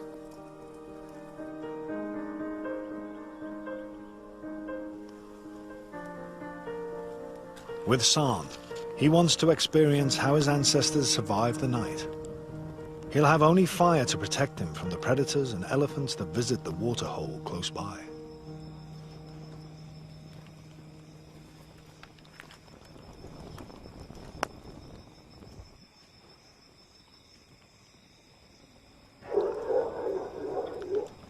Holy cow. You heard that? That is, it sounded a bit like a lion, but that is an elephant. Yeah, that's an elephant. Just drinking or coughing? He's making a lot of noise. Elephants are herbivores, unless you look like an enormous salad. If you're dressed as a salad, they're not going to go for you. But they will squash your head and get you under their big paw. This is what? 10,000th mum, I'm calling Shirley now, must have done. She must have sat out around the fire. It's so black out there, so dark. Obviously you've got to keep this fire going. That is your safety. Don't go anywhere. Do not venture out beyond this flame.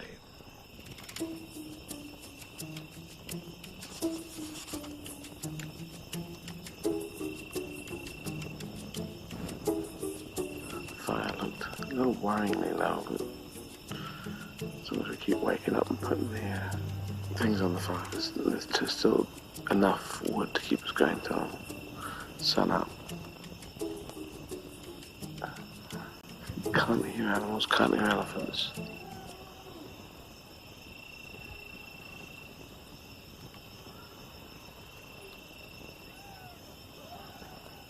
The Mayan plays tricks.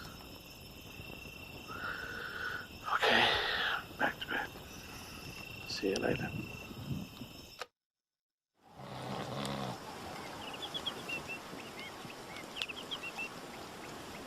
The following morning, Eddie hasn't been carried off by hungry herbivores.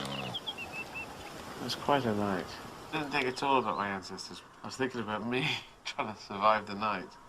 I was a little bit anxious because I thought we might die. If some predator had come, San knew what to do, but I didn't know. What if they got some? This is an idea. Okay, they've got some. What do I do? Now, don't be pathetic and run off. You've got to do something in the hell. I kept that stick near me. I thought poke things with sticks. I had these pathetic backup plans of how to deal with whatever. It's almost time for Eddie to begin the next leg of his genetic journey. But not before he fulfills his promise to the ladies.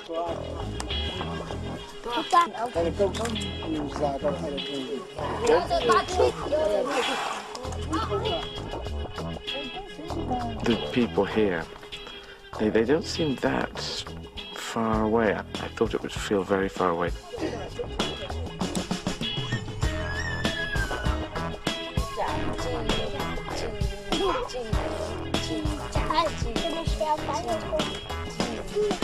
Thank you very much. Thank you. It'll be 15 minutes. Just. It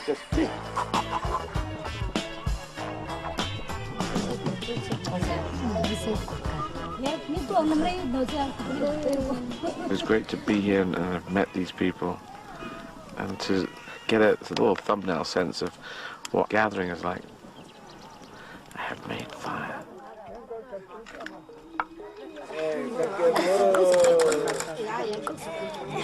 The next leg of Eddie's DNA time travelling will take him forward 140,000 years, to some time before 60,000 years ago.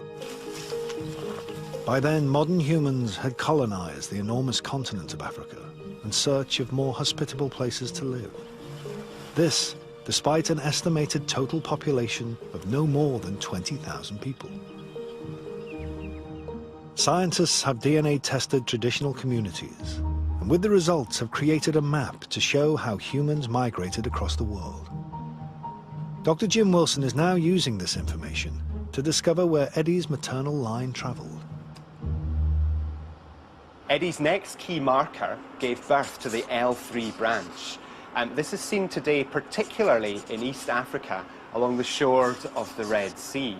About 40% or more of the people there today share this marker with Eddie. So it seems like his ancestors must have moved through this region at some point in the past. But what's really interesting is the next marker after that, which produced the N branch. This is not really seen in Africa today. It actually arose in Arabia. So we think this points to the place where modern humans first left Africa at some point before 60,000 years ago.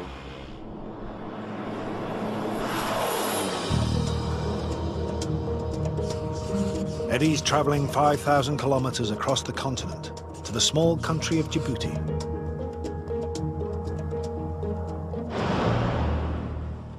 He wants to reach the place where modern humans probably first left Africa, a narrowing of the Red Sea, known as the Bab el-Mandeb Strait. The route passes through some of Africa's harshest terrain. At 157 meters below sea level, Lake Assal is the lowest place in Africa. It is also saltier than the Dead Sea.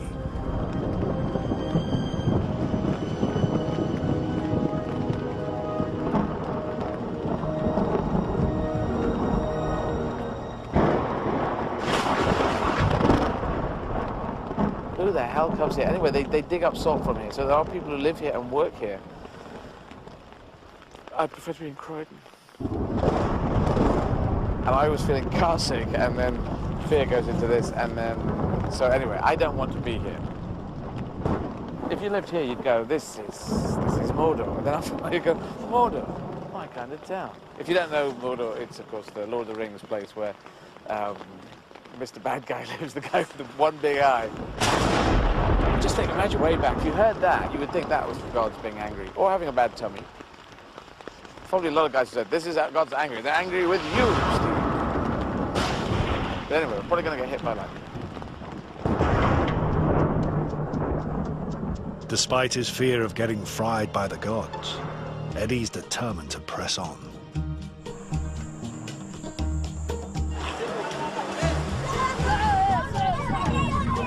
Many of the inhabitants of this coastline share the genetic marker that suggests our ancestors passed through here. There's evidence these early modern humans were, for the first time, exploiting the marine environment. Deposits of shellfish from an archaeological site show they were harvesting the fruits of the sea.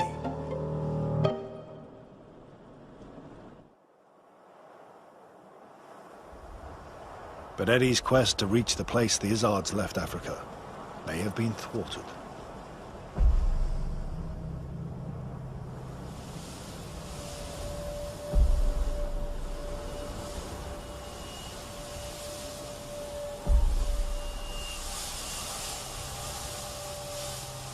We're in a dust storm, and so if you're going at 15 kilometers an hour, you just can't see anything, so we don't know what we're going to hit, so we will stop for a while.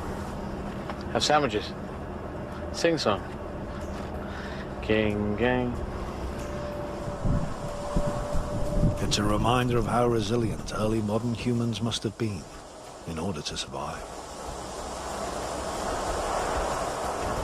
It's really tough. It's a tough land. It's a tough fight now. It would have been a tough fight then. We're not sure what the conditions were back then, but it really is tough.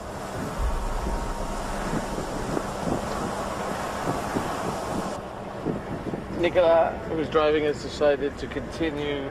He feels happy that driving into the sand. We've got military people with us with guns, so we can shoot invisible sand monsters that come.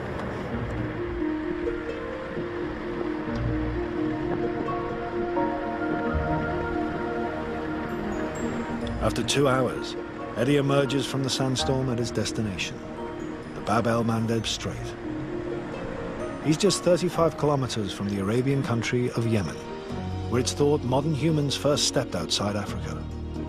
Bizarrely, the Yemen is also where Eddie himself was born. Today, on the African side of the Bab el-Mandeb Strait, fishing is still as important as it was to our ancestors. To explore what life might have been like around 60,000 years ago, Eddie is off to help catch some fish, accompanied by his translator, Fatima. They are meeting Nouria Ahmed Suli. She is one of just 3 fisherwomen in the whole of Djibouti. Nouria, who is from Djibouti, an Afar woman, which is very close to the Yemeni people, Yemen is just over there. And she's the captain. You can see it in her face that she's a can-do woman. So how long has she been a fisherwoman? 20 years. 20 years. And what was she doing before? I have faced so many problems. I became a fisherwoman. Oh, right. I married, and I was happy with my family, with my children at my home. The war happened in Obok, as a civil war.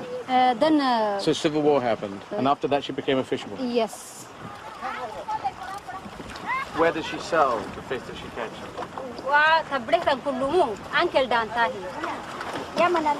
Only in Yemen? Here, they pay 250. There, they pay 1,000 francs. Okay, so 4 times as much for the fish. Yes. And when she goes to Yemen, does she go over Bab el-Mandeb? That is the route you take? She goes in this boat, she goes to Yemen. Yes. Does she speak Arabic? I speak Arabic well. I speak Somali also. All I can say is, Ismi Eddie, ولدت في عدن في اليمن.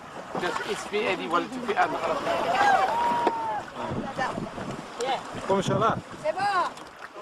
How many fish do you think here?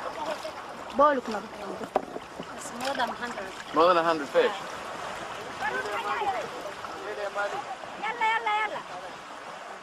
You've got to get the fish out of the nets, which is really tricky, and not break the nets. I got one. Where do we throw it? Every day, Nouria follows the same route our ancestors probably took when they left Africa. The Bab el-Mandeb is still a highway to Arabia. Bon voyage! Salamata!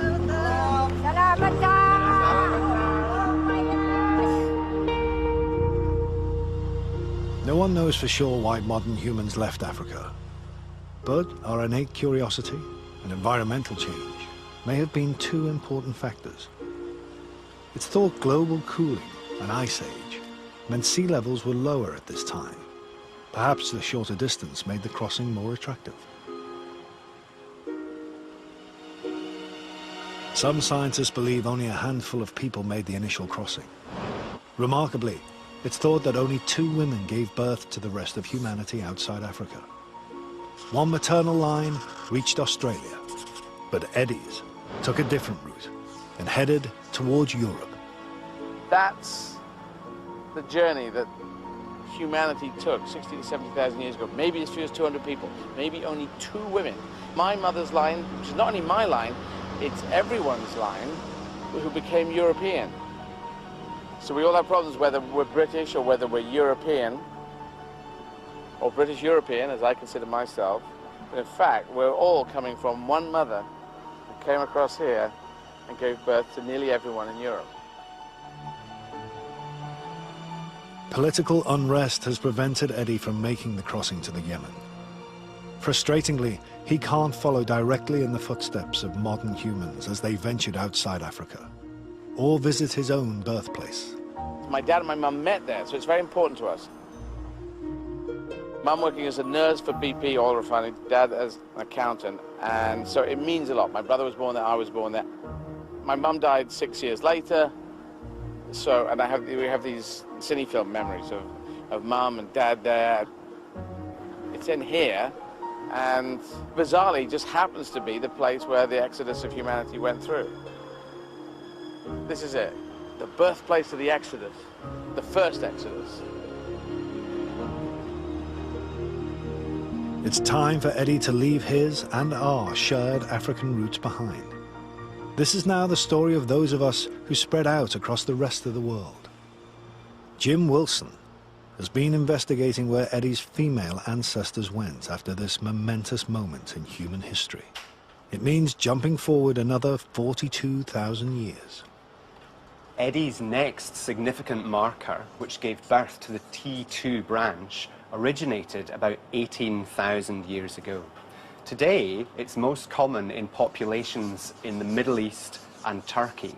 So it seems that Eddie's ancestors are likely to have moved north, probably following the Fertile Crescent, which runs from the Persian Gulf up to Turkey.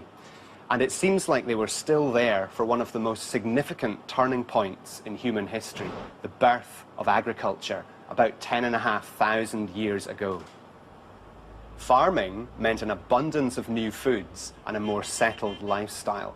In a way, it is the birth of civilization. And it's here that something very interesting happened to Eddie's and many of our ancestors' genes. The next step in the motherland journey is to go to Turkey. And you're going to learn more there about how agriculture took hold. And you're also going to learn where your blue eyes came from. Where my blue eyes came from, that is very interesting. Thank you very much, Dr. Jim. That'd be good to go to Turkey. My parents went on honeymoon to Turkey, to Istanbul. To explore his ancestors' roots in agriculture, Eddie's traveling to Turkey's Black Sea coast. Turkey has some of the earliest archaeological evidence for the domestication of cattle and sheep. This area is still known for dairy farming. Some of the people here share Eddie's marker. Eddie's meeting farmer Fatima Teskan and her family, who are carrying on the tradition. So do I need to hold? Yeah, you can hold. Yeah, maybe like... Local guide, Boket Sahin, joins Eddie to translate. And how often do they milk the goats? Every morning.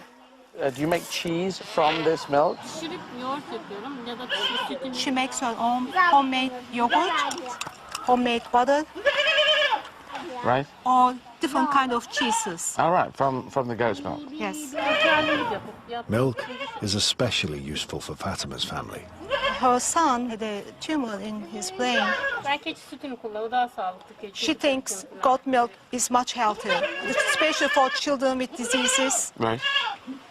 The domestication of animals gave humans a valuable new food source from dairy products.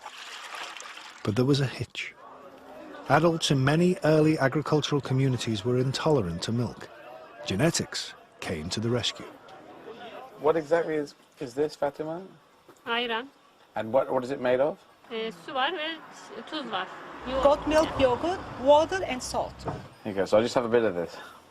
Eddie and most Europeans can digest milk due to a genetic change that occurred around this time. It means we can process dairy products beyond infancy, whereas many people in the rest of the world can't. So I can taste yogurty in there. It's really nice and fresh and has a salty aftertaste. So thank you. When I was a teenager, I used to drink a litre a day. I used to neck it. I loved milk. I still do. I thought at some point I'm like becoming Chalk Boy, the calcium kid, you know. This ability to digest milk wasn't the only genetic change that occurred to Eddie's family around this time. You have blue eyes, I have blue eyes. Do other people in your family have blue eyes? Kendi ailem, babam, kardeşlerim. her father, all her siblings, and both of her children has blue eyes. Yeah, cool. Eddie's guide, Buket, discusses the most up-to-date theory on the remarkable origin of blue eyes. A recent study by a team of genetic researchers in Copenhagen University. Okay. Everyone with blue eyes can be traced back to Black Sea coast 10,000 years ago. Everyone with blue eyes can be traced back to Black Sea? Yes. Wow. It was a single person. That's very curious. Blue eyes originating in one person isn't the only surprise. Both parents need to give blue-eyed genes to their offspring. So given that even today most of us are brown-eyed, the trait shouldn't survive at all. Why doesn't it die out? One of the most popular theory is that it is very attractive. And when there was a shortage of men, as they were hunters at that time, women with blue eyes were more desirable. So it's the sexual selection, and it's very attractive, like gorgeous eyes you have. Yeah. I always miss eye colours. Do you notice eye colours though? Women tend to notice eye colours better than men. Well, I do. I mean, even if you look at Hollywood, the legendary people like Sinatra, Elvis, you know, Paul Newman. So blue eyes, which only turned up about 10,000 years ago, roughly, it could have just touched around by sexual attraction, people saying, hey, let's shag the man or woman with the blue eyes and have babies. For whatever reason, blue eyes have persisted. They're doing the rounds.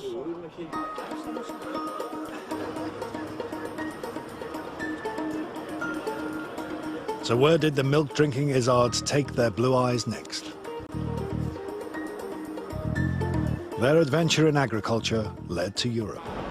The most likely place they entered the continent was the Bosphorus Straits, where Asia and Europe are separated by just a narrow stretch of water. 1.5 million people still make this crossing every day. My ancestors came across here, maybe Hawaii Five-0 style, maybe with sails. I think sails would be out back then, and it was right here.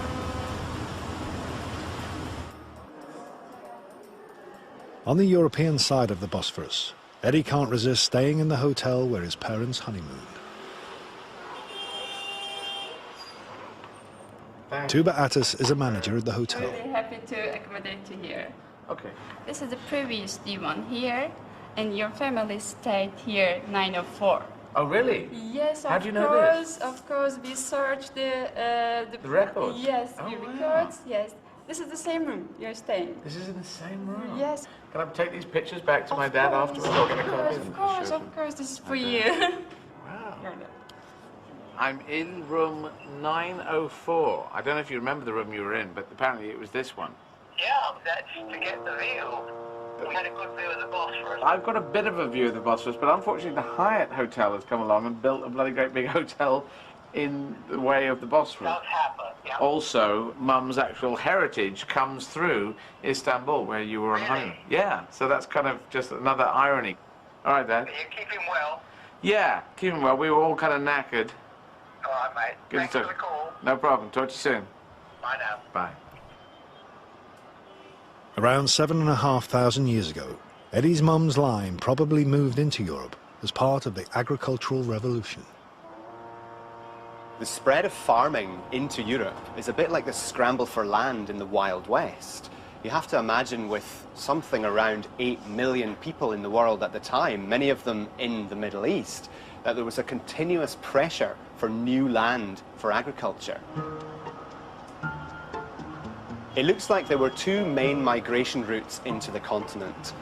One into Central Europe, following the main river valleys, and another hugging the Mediterranean shore of Southern Europe. Eddie's direct lineage headed northwest into the heart of the continent.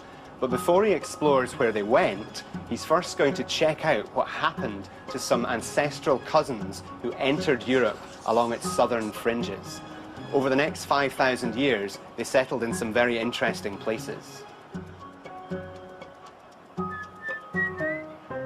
Hello? Dr. Jim, where am I off to next? You're going to Pompeii. Pompeii.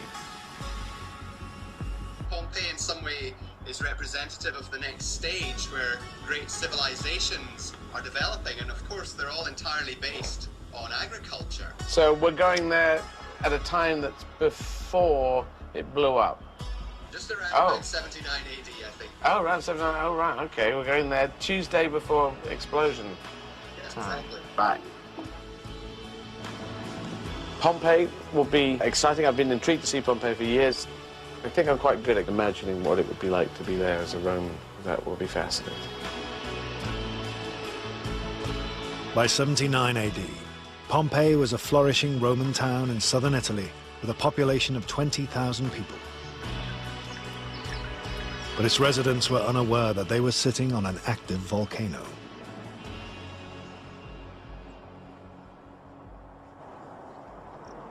Here, Eddie won't be hanging out with modern-day descendants of his ancestors. He'll be meeting genetic cousins who died nearly 2,000 years ago. His guide is anatomist Professor Maciej Henenberg. Before Eddie meets his long-dead relatives, Maciej wants to show him one of the delights of lost Pompeii.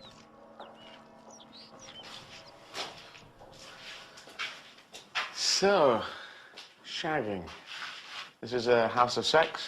Yes, so people came here for entertainment. Okay. And they had paintings showing what is happening here. This was done on stone.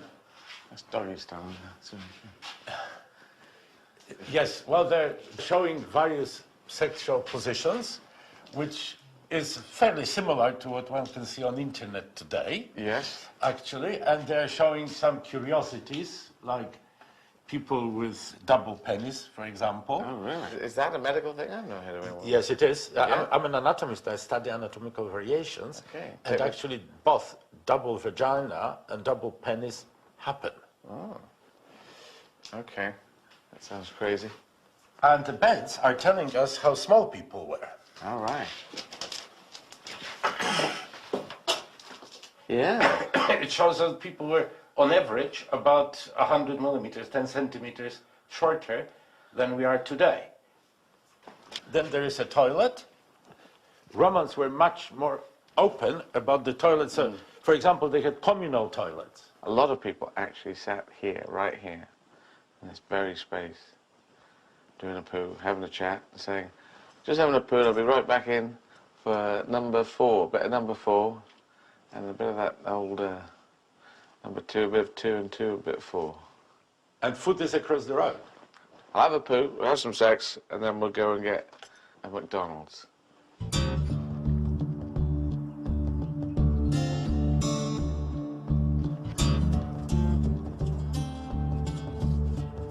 Eddie has come to Pompeii's laboratory to meet some of his relatives. They couldn't give a spit sample, so their ancient DNA was extracted from their teeth. This fellow is your genetic cousin. Sadly, he was born with a congenital problem, so he had this tilted head, which is called torticollis. Torticollis. A nerve to his neck muscles was damaged because somebody helping the baby to be born pulled his head too much. And therefore we both share something with him. Because you share his genes, right, and I shared his condition. Oh, really? Because until I was 12, I walked like this. So otherwise he was quite a handsome fellow, as most people sharing your genes are. So. This is what I heard? Yes. Eddie's genetic cousin died in 79 AD, when a volcanic eruption overwhelmed Pompeii. I mean, logically, people were leaving. Why did this family stay? I think we discovered why. And here's the answer. All right, and she's also your cousin, a young woman, about 17 years of age. She was 17? She was 17 at the moment of her death, and she carried a baby in her belly, and the baby was just about to be born. It was the last month of pregnancy. So the family says, we have to stay with you. And she was huddled in a corner of the room, protecting her baby, holding a bunch of coins to her breast, wearing heavy jewelry, that stained her bones, the shoulder blades, the forearm bones, and her head is stained too. So she had some kind of a headdress. Okay, this is all kind of fascinating and tragic at the same time.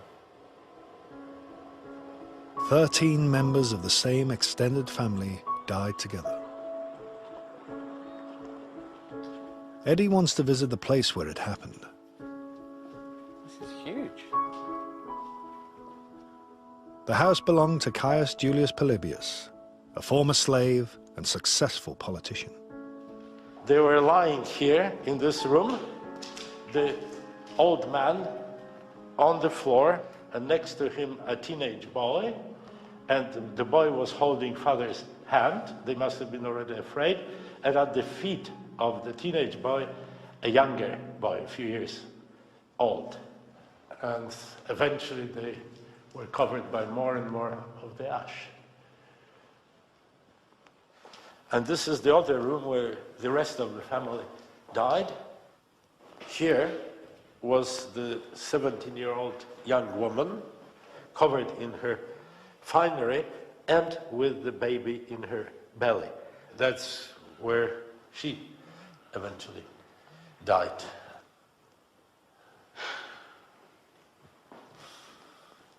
Not a great way to go. They found about 20 centimeters of ash in the rooms, which would have blown in. So if you think about how snow works, it must have been, the ash must have been about here. He must have been wading through the ash. So they were trying to hold on to things. A baby was going to be born, and then they died.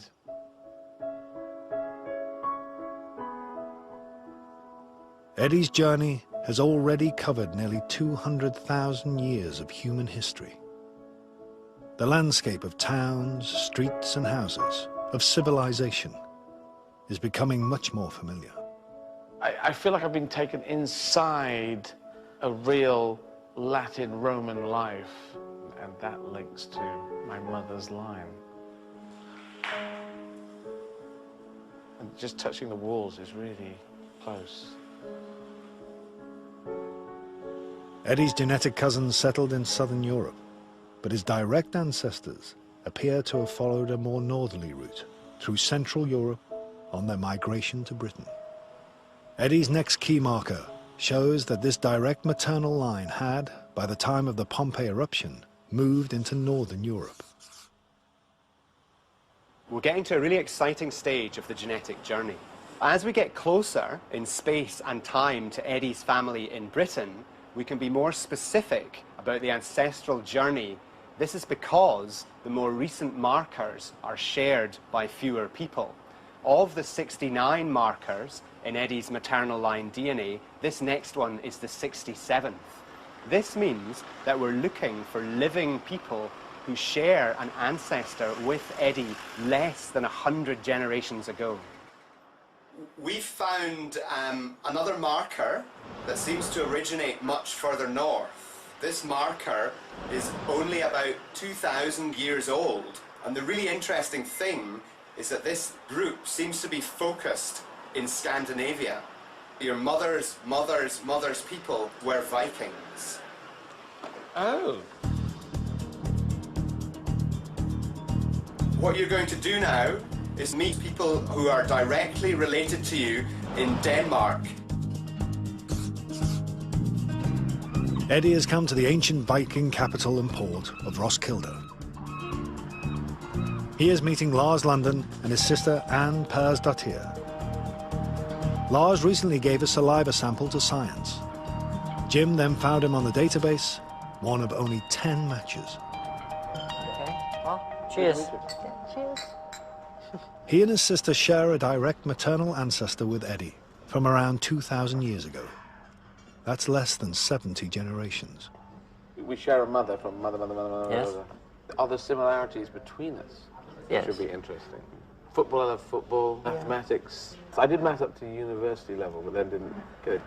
Mathematics, that's last. I also studied math. I took a PhD in applied math and did a postdoc afterwards, 2 years. I ran 43 marathons in 43? in 51 days.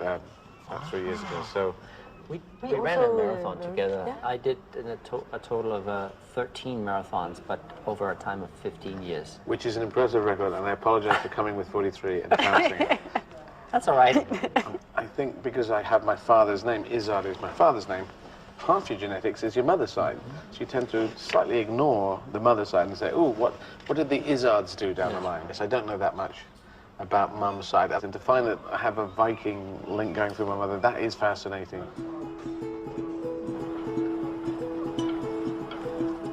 The closest Eddie can get to his mum's Viking roots is to put himself in the place of his newly found ancestors. Straight arms, lean forward.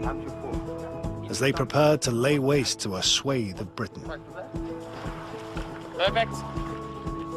From 793 AD, the Vikings began to raid Britain. Their secret weapon was the longship. Its shallow keel meant they didn't need harbors. They could row onto the shore. Not too fast. A little bit, yeah, like that, and then more power in each stroke.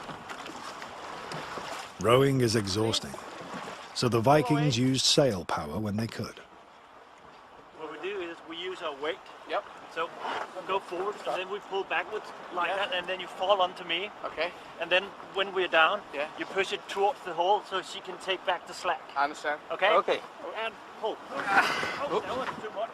Again, we will just go. Don't I fall on you? No, not yet. It's okay. Down there and push it.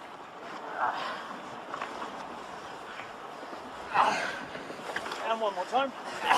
Careful, you might handle it. We need to get that. Oh, do me. Yes, let's go back. Okay. How many hours would it take?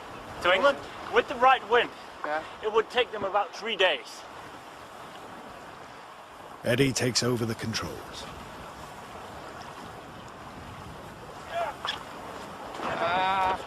You're turning the ship slowly. You have to do hand signal. You're turning the rudder a little bit too much. Careful. Too much. A little bit more gently on it. Yes, there. I want to do an extreme one, so it showed up on the screen. Yeah, that's much better. Very beautiful. Coming very close to our Viking heritage. They obviously went over and did a lot of killing and pillaging, which wasn't so good, but it's fun to have a Viking link. Despite the reputation for rape and pillage, Eddie's maternal ancestry suggests Viking families came to Britain too, as part of a second wave of immigration. Maybe they got a boat right here. Maybe someone from my family got on a boat right here and went across and killed someone who was over there and said, can we steal your house? Yeah, anyway. So now I've got to go back to Britain to see where this leads. It would be so interesting to find some sort of link through the mum's side of the family coming in.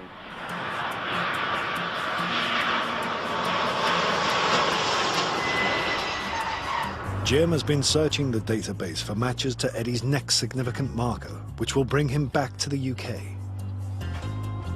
He's compared it to the DNA of 12,000 individuals who have submitted to a full exhaustive test of their motherline DNA. He found 4 matches, and he's arranged for Eddie to meet one of them. The match is so recent and so rare that it has yet to be given a name.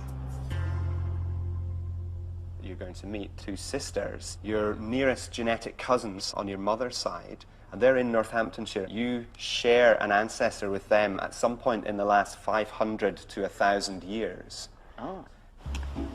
So it shows that probably your ancestor came prior to that, which would fit in rather well with the Viking Age. So you're really very close genetically.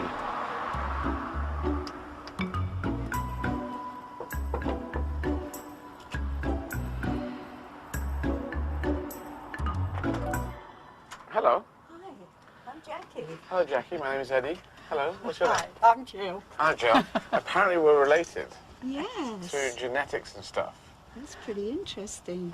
Jill, can I come into your house? Yes, sure, come in. The sisters share a common maternal ancestor with Eddie, Yes. possibly as few as 20 generations ago. We are ancestral cousins. Yeah, when you think in all these thousands of years, that it's just amazing. Yeah. The point is we're quite close as relatives. I thought we would be Anglo-Saxons, being blonde and blue-eyed. Right. But you didn't think Viking, blonde? No, I never Viking. No, I was excited when they said Viking. Yeah. But they were killers, though. They were actually terrible people, weren't they? I mean, you didn't care who they killed or what they killed. My mother died when I was a kid, you see, so it's interesting to suddenly have this all open and have the mother's line. This newly found link to his mum encourages Eddie to tell the sisters about the impact of her death. I'm this kind of emotionally cut down person, but you can keep going, you can deal with things because you're used to just being on your own. But I always think, okay, well, something bad could happen after it, so you don't ever get surprised, so you never go crazy in case something goes the other way. Oh, that's sad. Yeah. Did you just say you got children? I've got 47. No, I haven't got any. Oh. I have no kids, but I'm going to get some from a shop. Well, you are funny. Well, on a good day. Thanks for doing this. Cheers. Nice to meet you. Thanks, too. Thanks for coming to We'll feed you if you like. I think we'll be fine. I was looking into their faces to see if I could see myself. Not essentially, but they seem very young at heart and game and lively, so I identify with that. It's fascinating to meet people with whom I so recently share ancestry. In the lab, Jim has one final surprise for Eddie. He's been looking for matches to Eddie's most recent marker. It's actually incredible because we found that you had a marker in your DNA no one else I've ever looked at carried. It probably means it happened rather recently. It's unique. Yes. Well, it tries to be special. I don't know, it makes you feel good, but it could just mean that you're an idiot. And none of the people had the change that we saw in your DNA, so it was quite exciting. Wow. We're still working on this, Eddie. We don't know all the answers ourselves. Right. Unique sounds cool. I told you were unique when I first met you. I believe that at some stage soon we will find a match to Eddie's unique motherline marker. We'll discover many more markers in his DNA and in our DNA. This is only the beginning of what the science can do. 5 years ago, this groundbreaking journey would not have been possible. We've all got these journeys, but to suddenly have it spelt out like that is amazing. I knew my mum for 6 years, and then she went, and now I know these huge chunks of stuff about mum, going all the way back to Africa, through Turkey, getting all the way up to Denmark, and her lineage probably came in 1,000 years ago.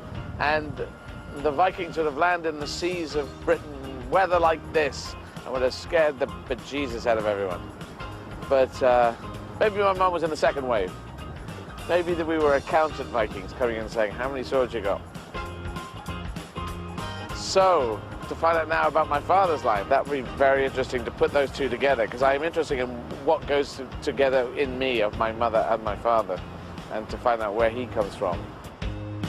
Next time, Eddie discovers how the male Izzards battled with the Ice Age and slept with an alien species. You know, oh, sorry, mate. You can't get much more masculine than that. And good news, that's tomorrow night at 9 here on BBC One. And there's more good news from Russell Howard. That's over on BBC Three right now.